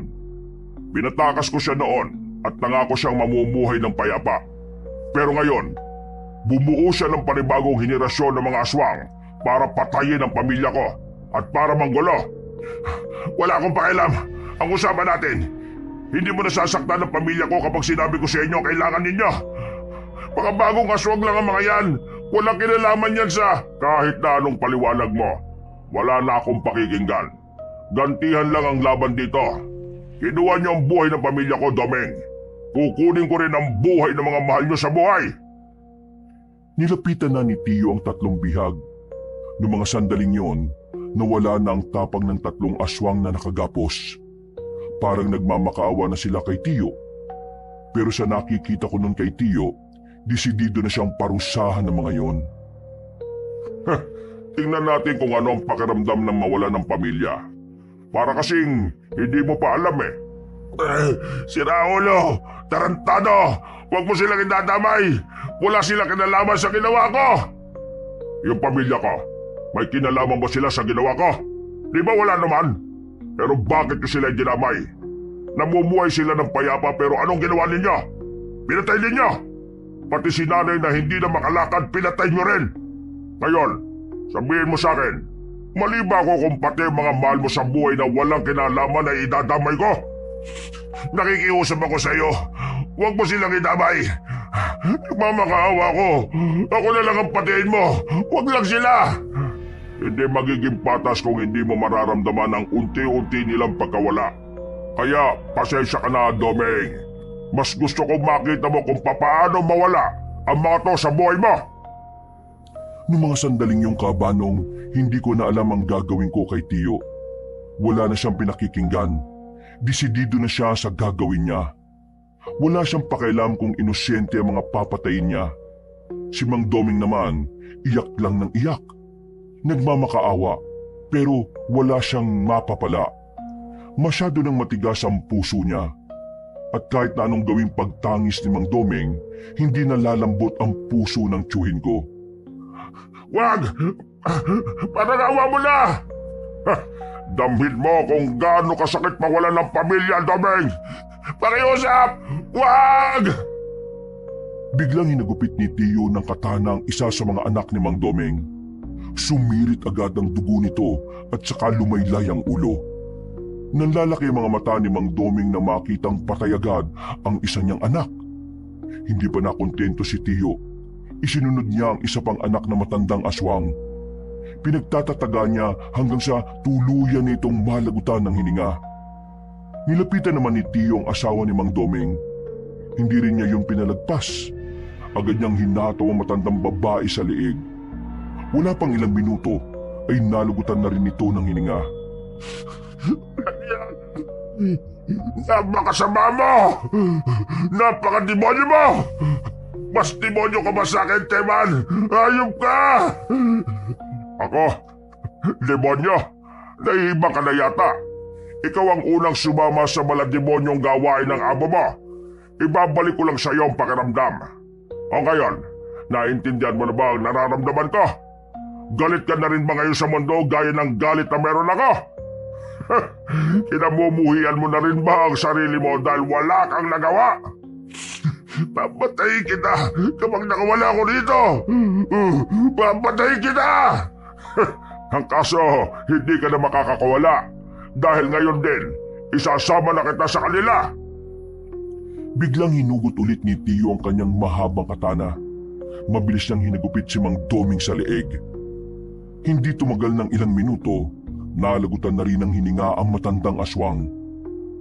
Hiningal si Tio. Napaupo na lang siya sa gilid. Maya-maya pa, lumabas na rin kami ng bahay na yun. Pero hindi ako sang-ayon sa nangyari kaya kinastigo ko siya. Tio, ano yun? Bakit mo ginawa yun? Bakit ko ginawa ang alin? Bakit mo dinamay yung pamilya niya? Anong klaseng tanong yan? E di bang usapan natin, gagamitin lang natin sila para pagsalitain si Mang Doming? Wala sa usapan natin na papatayin din natin sila, di ba? Naririnig mo ba ang sarili mo? Aswang din ang pamilya niya. At ang layunin natin, batayin ang lahat ng aswang. Pero mga baguang aswang lang sila. Wala silang alam sa nangyari. At hindi naman sila kasama sa mga pumaslang sa pamilya mo. Pero bakit mo, ano bang gusto mong gawin ko, ha? Babayaang mabuhay ang pamilya niya. Tapos ano, balang araw babalikan din nila ako at sisingilin sa ginawa ko kay Domeng. Ayoko na mangyari ulit ang nangyari noon. Na kung hindi ko lang sana hinayaang mabuhay si Gabriela, na kung hindi ko lang sana pinairal ang awa ko, di sana, wala nang aswang ngayon. Sana'y hindi nabuhay ulit yung angkan nila. Sana, walang nanggugulo ngayon at sana, buhay pa ang pamilya ko. Hindi mo pa rin pala talaga ako naiintindihan, Erwin? Akala ko pa naman mabilis kang makaunawa sa mga bagay na gusto kong gawin. Hindi na ako nakapagsalita ng mga sandaling yun, Kabanong. Napagtanto ko rin naman kasi na may punto nga siya sa sinasabi niya. Napabuntong hininga na lang ako. Mga ilang sandali lang din naman ay naging kalmado na rin si Tio. Tio, pasensya na ha. Nag-aalala lang din naman kasi ako sa iyo. Ayoko naman na dumating ang araw na tuluyan ka ng nilamon ng galit nyo. Alam ko ang ginagawa ko, Erwin. Kung hindi lang naman sila aswang, hindi ko naman sila idadamay. Pero aswang sila At lahat ng aswang masasama. Lahat ng aswang may kakayahang gumanti habang nabubuhay pa sila. Kaya ano magiging plano natin ngayon? Uwi muna tayo sa atin. At bukas ng gabi, saka tayo aalis. Tayong dalawa lang? Oo. Bakit natatakot ka ba? Hindi naman. Pero kasi sobrang dami nila Kung natatakot ka, ako na lang. Baka mamatay ka pa. Hindi. Sasama ako. Hindi pwedeng mag-isa ka lang. Basta makikinig ka lang sa mga sasabihin ko, ha. Walang mangyayaring masama sa'yo. Matapos ang naging misyon namin, agad na rin muna kaming umuwi sa bahay.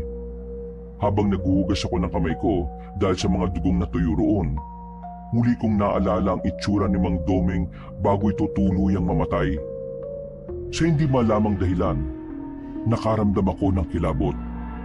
Hindi ko inakala na ganoon pala talaga pumatay ng aswang si Tio. Napaka-brutal.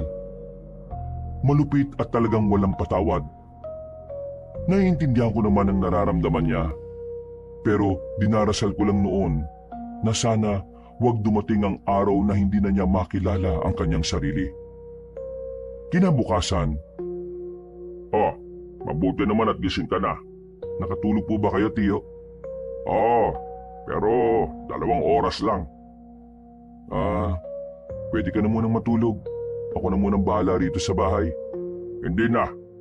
Hindi na rin naman ako inaantok Sigurado ba kayo? Oo naman. Maya-maya'y may kumatok sa pintuan. May inaasahan ba kayong bisita ngayong araw, Tio? Bisita? Wala. Kailan pa ako nag-imbita ng bisita? Sino ho yung kumakatok? Ako na magbubukas. 2 na lang tayo. Baka mamaya aswang yung mga yan. Lumapit kami sa pintuan. Pagbukas namin, bumungad sa amin si Badang at Wilberto. Baka sa mukha nila ang pangamba. Hindi pa namin sila pinapapasok ay kusa na silang pumasok. Sila na rin ang nagsarado ng pinto. Hey! Anong ginagawa niyo rito? Badang, anong meron? Mang Teban, kailangan namin ng tulong ninyo. Ha? Anong tulong? Di ba sinabi ko naman sa inyo na, Idol, nilagasan na nila ang konseho. Inisesa nila ang bahay ng mga opisyal. Kanina umaga, lumutang ang balita. Lahat patay. Ang akala namin wala nang ibang sinaktan ng mga aswang eh. Pero halos kalahati rin ng mga kasamaan namin, pinatay nila. Buti na lang nakaligtas yung iba. Pero ngayon, wala na kaming balita sa kanila. Nagtatago na sila dahil sa banta ng mga aswang. Idol, pakiusap. Tulungan mo na kami. Inuubos na nila kami. Kailangan namin ng isang kagaya mo. O teka, kumalma muna kayo. Kalma. Binigyan ko sila ng malamig na tubig para kahit papaano ay maging mahinahon sila. Maya-maya lang din ay napag-usapan na namin ang mga nangyari sa kanila. Kahit si Tio Teban ay nababahala na rin. Nanghinayang din siya sa mga buhay na nawala. Meron kami binabalak ni Erwin. Pupuntahan namin yung kuta ng mga aswang. Alam na ninyo kung saan sila naglalagi?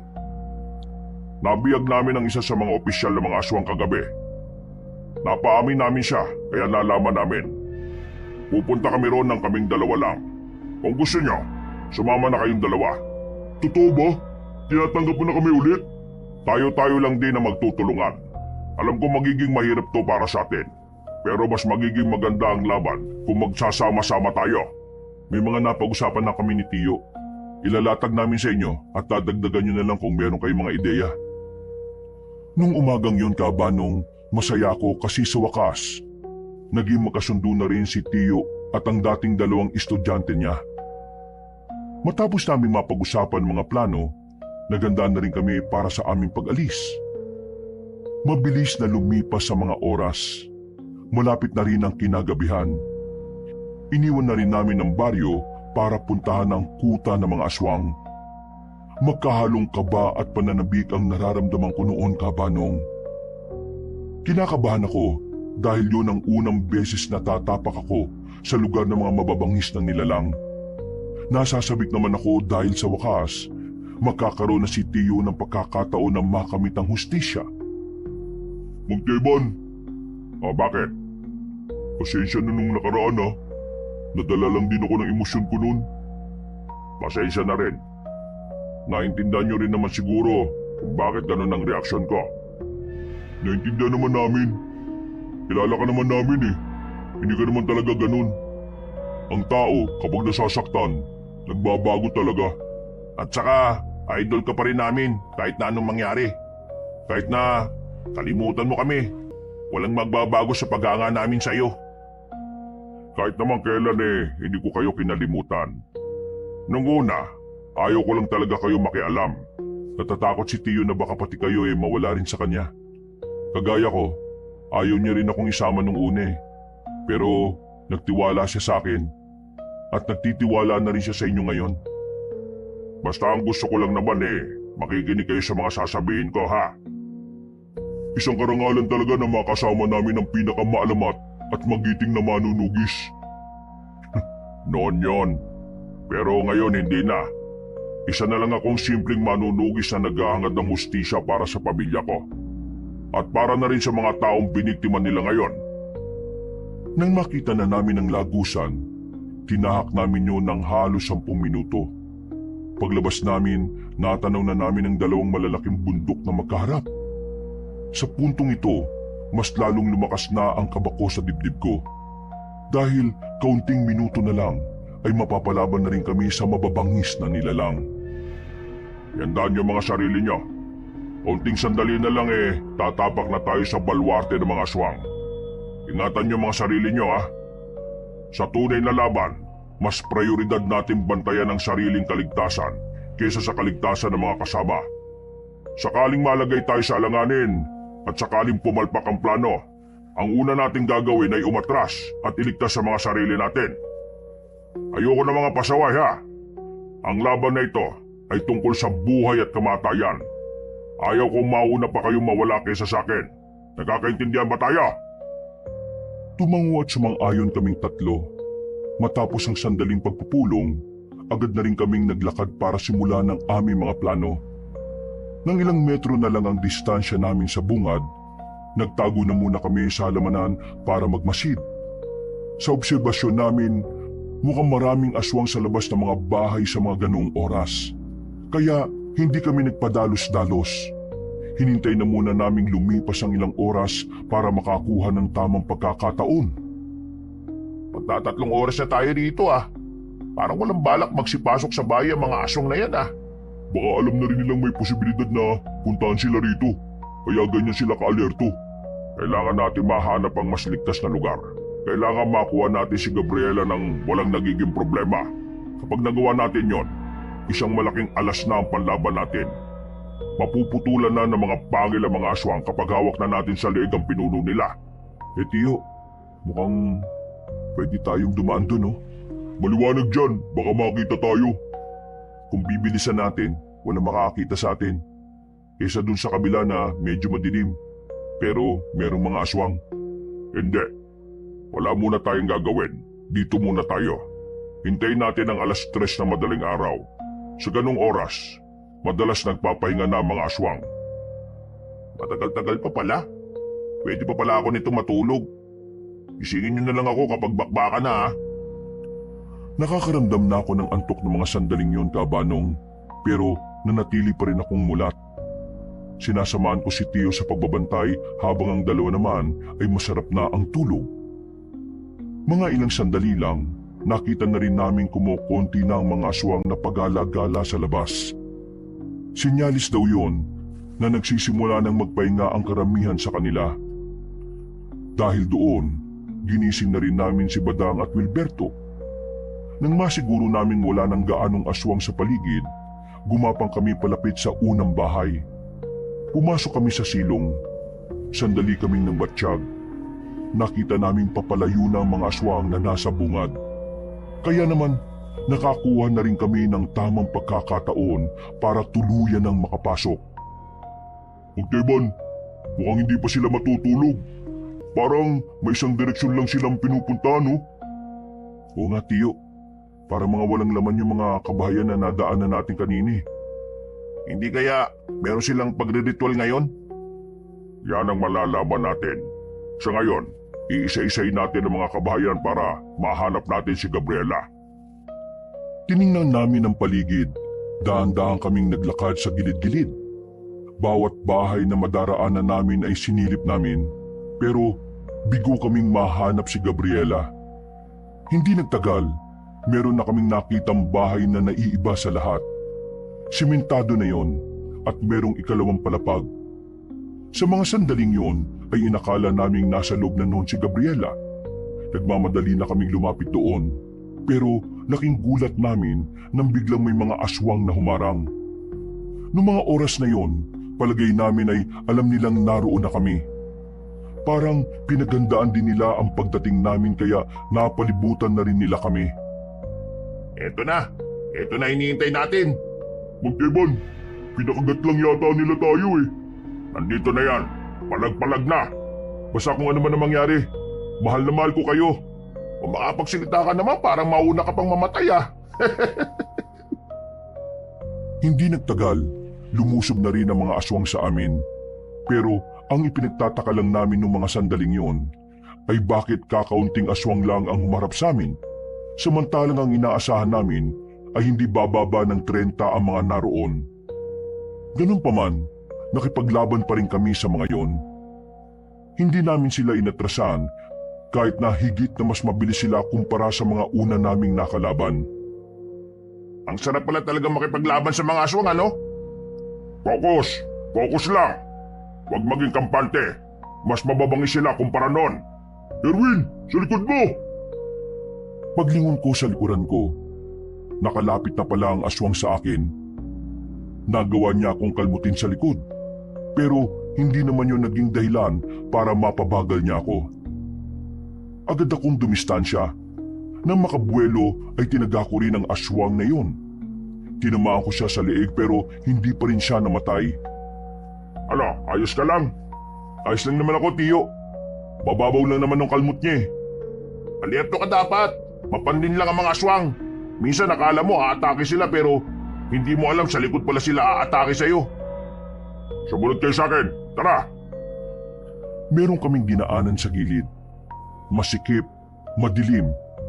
Hindi na kami hinabol ng mga aswang doon. Pero nang makalabas na kami roon, sinalubong naman kami kagad ng mga yon. Hindi na namin nabantayan ang kanilang pag-atake. Kaya naman tinamaan si Badang at si Wilberto. Tumilapon sila sa lakas ng pagsipa at suntok ng mga aswang. Agad naman kaming rumisponde sa kanila. Buti na lang ay wala naman silang malalang galos. Pinapagod lang nila tayo. Hindi nila binubuhos ang lahat ng bilang nila dahil hinihintay nila tayo mapagod para mas makalabang sila sa laban. Huwag niyo masyadong ubusin ang lakas niyo ha. Kailangan nating tumagal hanggang sa makita natin si Gabriela. Anong gagawin natin kung lusob sila ng lusob? Akong bala. Ako ang harap sa kanila. Dito lang muna kayo. Sigurado ka ba sa sinasabi mo, Magteban? Kung pati kayo mapapagod at maubusan ng lakas sa laban na ito, walang aalalay sa akin sa oras na ako naman ang mapagod. Isa pa, ako ang may kakayahan na umubos sa mga ito, kaya ako ang gagawa. Huwag kayong mag-alala, kayang-kaya ko pa. Walang sinabi tong edad ko. Ayos, idol ko talaga. Nababahala man kami para sa kaligtasan ni Tio, pero nagtiwala na lang kami sa kaya niyang gawin. Maya-maya lang, muling lumusob ang mga aswang. Sabay-sabay, mabibilis at talaga namang mahirap hulihin kung kami ang gagawa. Pero si Tio, minamani-mani lang niya ang pakikipaglaban sa aswang. Kahit na meron ng edad, nangingibabaw pa rin ang kanyang kahusayan. Hindi na namin mabilang kung ilang aswang na ang pinatay ni Tio. Ang alam lang namin, walang makatama sa kanya kahit na isa. Nang mapansin ng mga aswang na hindi sila umubra kay Tio, sandali silang natigil sa pag-atake. Namamangha kami habang pinagmamasda ng maraming bangkay ng aswang sa harapan ni Tio.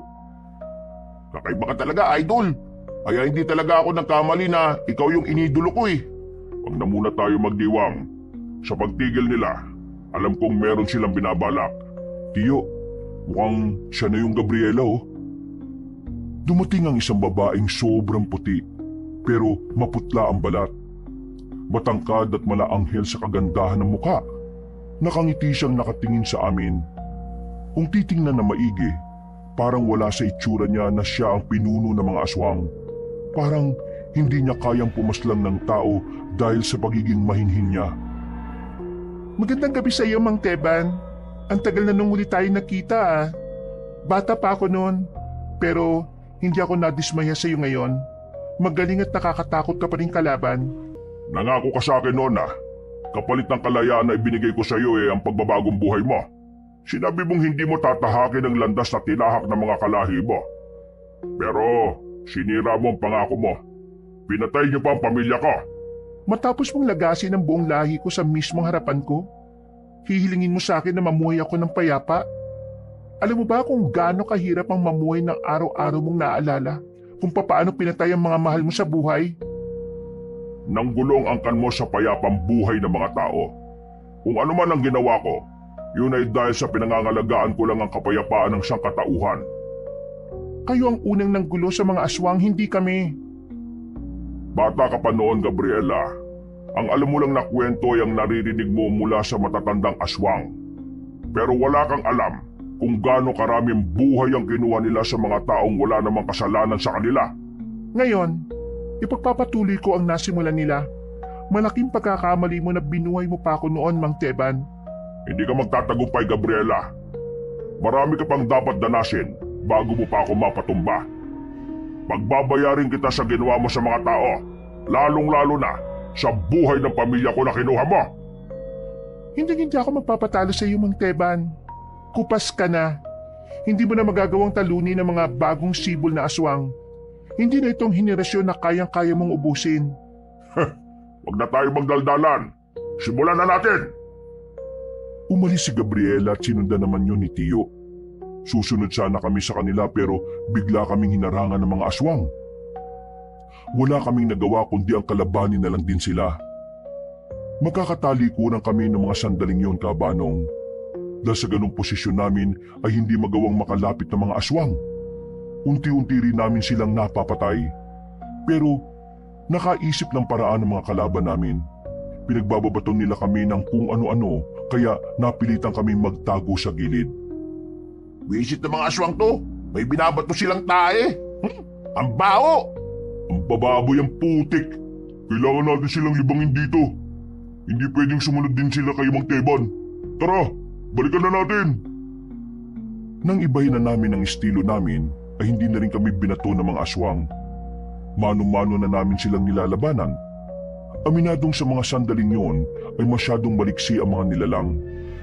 Hindi na kami makatama. Palagi silang tumatulon at kung saan-saan gumagapang. Pero hindi kami tumigil.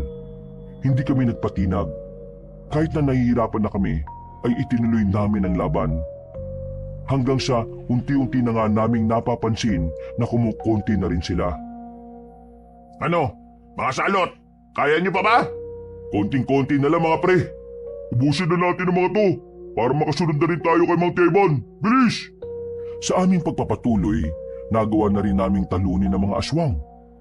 Wala kaming itinira kahit na isa. Sugutan na rin kami noon pero kahit papaano, kinakaya pa rin naming makatayo.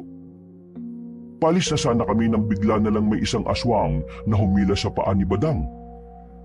Nakalmot si Badang sa tagiliran na naging dahilan para bumagsak siya kaagad. Agad naman naming tinuluyan ang aswang na yon. Badang, okay ka lang? Sakit! Alalayan ka namin. Hindi na. Itabi niyo na lang ako. Sundan niyo si Mang Teban, bilisan niyo. Sigurado ka ba sa sinasabi mo? Oo, bilisan niyo. Kailangan niya nakasama, bilis! Itinabi namin si Badang sa likuran ng mga drum. Mabilis naman kaming tumakbo ni Wilberto para sundan sila Tiyo. Nang makarating na kami roon, inabutan naming sugatan na si Tiyo. Habang ang aswang na si Gabriela naman ay wala pang galos kahit na isa. Tingnan mo nga naman, Mang Teban. May rumispondi pa para sa'yo. Kaya nga lang, makakasama mo lang din naman sila sa hukay. Bakit kayo narito? Hindi na sana kayo sumunod. Hindi ka namin kayang iwan, Tiyo. Sasamahan ka namin kalabanin siya. Oo nga. Papayakin natin yung aswang na yan. Malakas siya. Kakaiba-bilis niya. Nahirapan akong hulihin siya. Mabuti naman at inamin mo rin na mas malakas ako sa iyo, Mang Teban.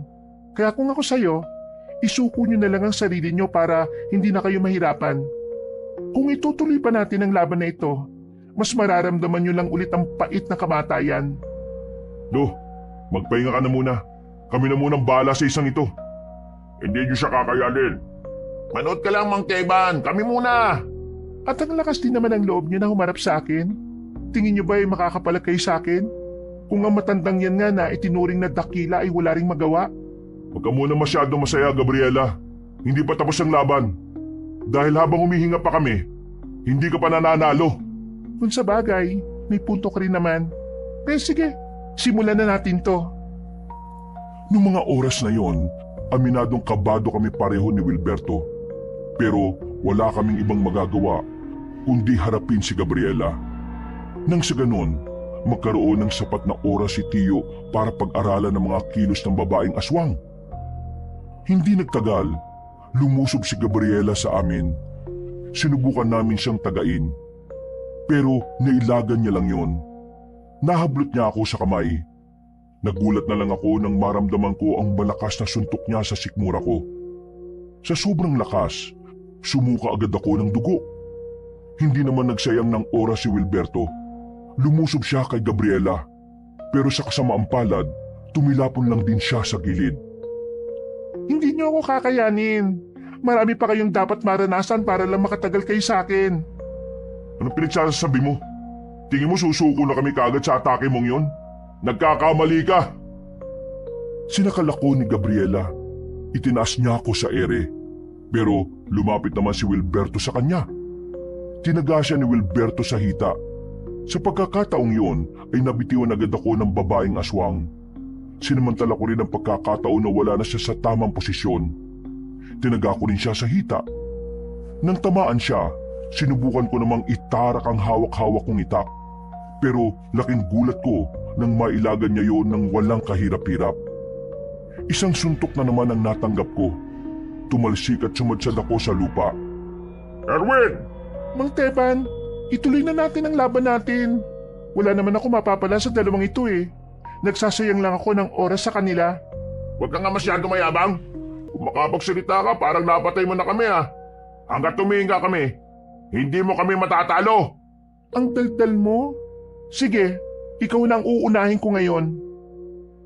Nabahala kami ni Tio nang makitang nilapitan na ni Gabriela si Wilberto. Pero sa mga sandaling yon, napansin ko na parang may binabalak si Tio. Hinayaan lang niya makalapit ang babae kay Wilberto.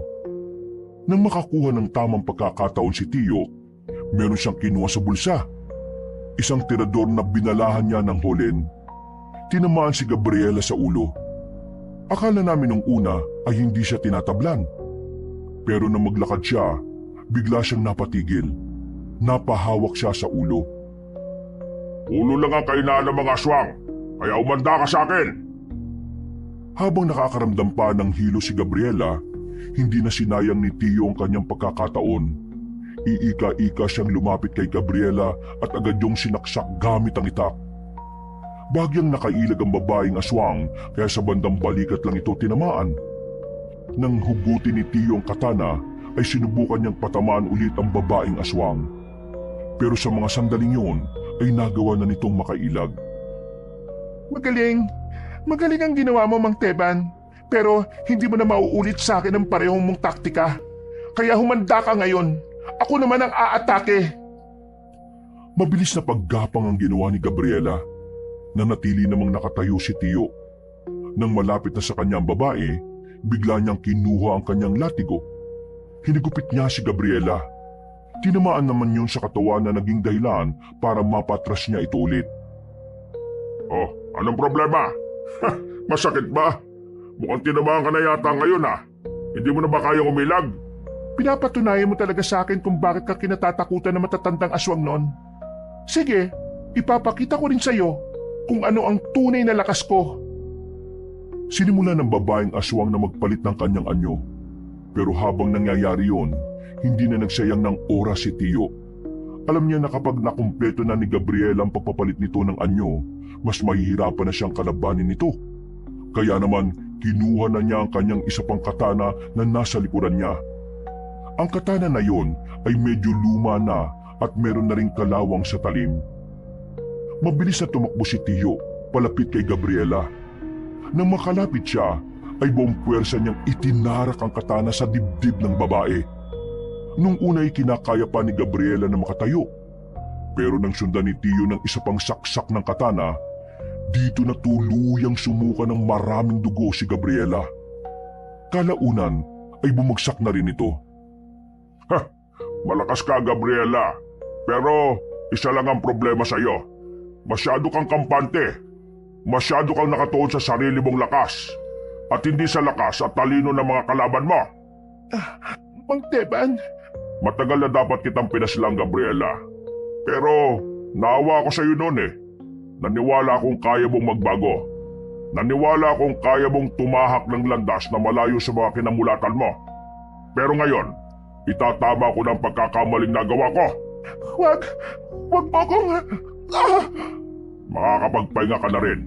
At pinapangako ko, ito na ang huling sandali na may makikitang aswang. Tuluyan ang nalagutan ng hininga si Gabriela nang itarak ulit ni Tio ang katana. Noong mga sandaling yun ay lumuwag na rin ang paghinga namin. Kahit masakit sa katawan ay sinubukan pa rin namin makatayo para lapitan si Tio. Nag-akbayan na lamang kami at naglakad patungo sa kinaroroonan ni Badang. Bago kami umalis, sinilaban namin ng apoy ang buong lugar. Hindi pa rin ako makapaniwala noon, Kabanong. Nagawa naming talunin ng mga aswang kahit na 4 na tao lang kami. Pero dahil doon, napatunayan ko na mas malakas pa rin talaga ang mga tao kaysa sa mga nilalang na yon. Hanggang sa makauwi na kami sa amin, manghang-mangha pa rin ako sa mga nangyari. Masaya ako kasi kahit papano, nakasama ako sa pagkamit ng hustisya para sa lahat ng biniktima ng mga aswang. Makalipas ang ilang araw,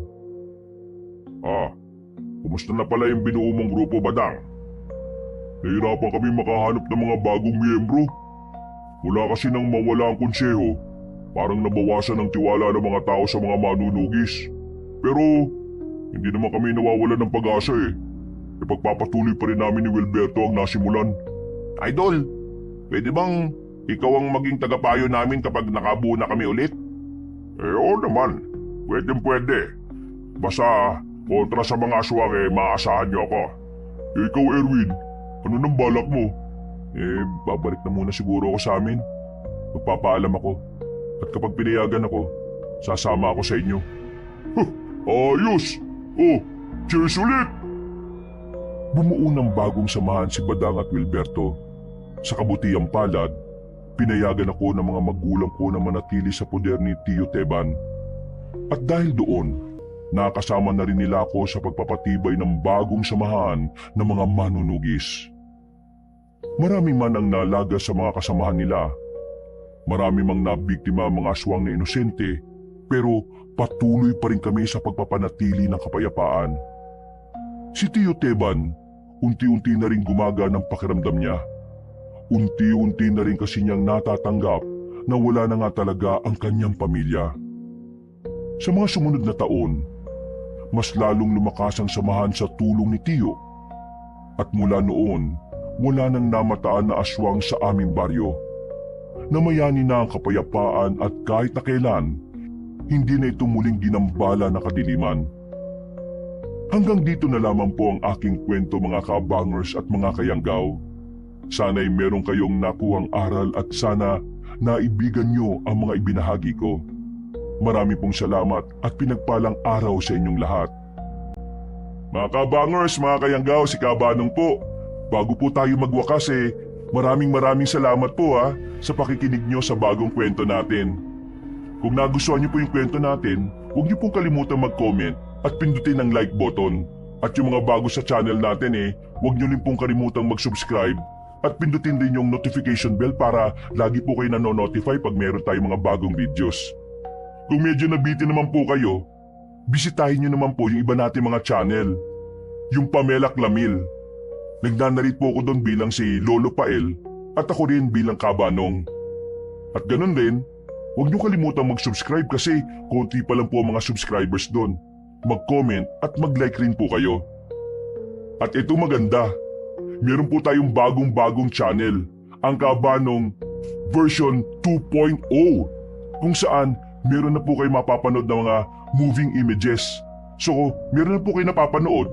Meron din kayong pwedeng pakinggan dahil meron po yung mga music and effects. Or pwedeng gawin niyo po ng sabay, nanonood at nakikinig. Mas maganda, di ba? Kaya, nire-request ko na sana'y mag-subscribe kayo sa bagong-bago nating channel para makasama kayo sa first 100,000 subscriber ng channel na yon. Ngayon pa lang nagpapasalamat na po kami. At para hindi po kayo mahirapan na hanapin ang mga channel na yon, ilalagay po namin sa pin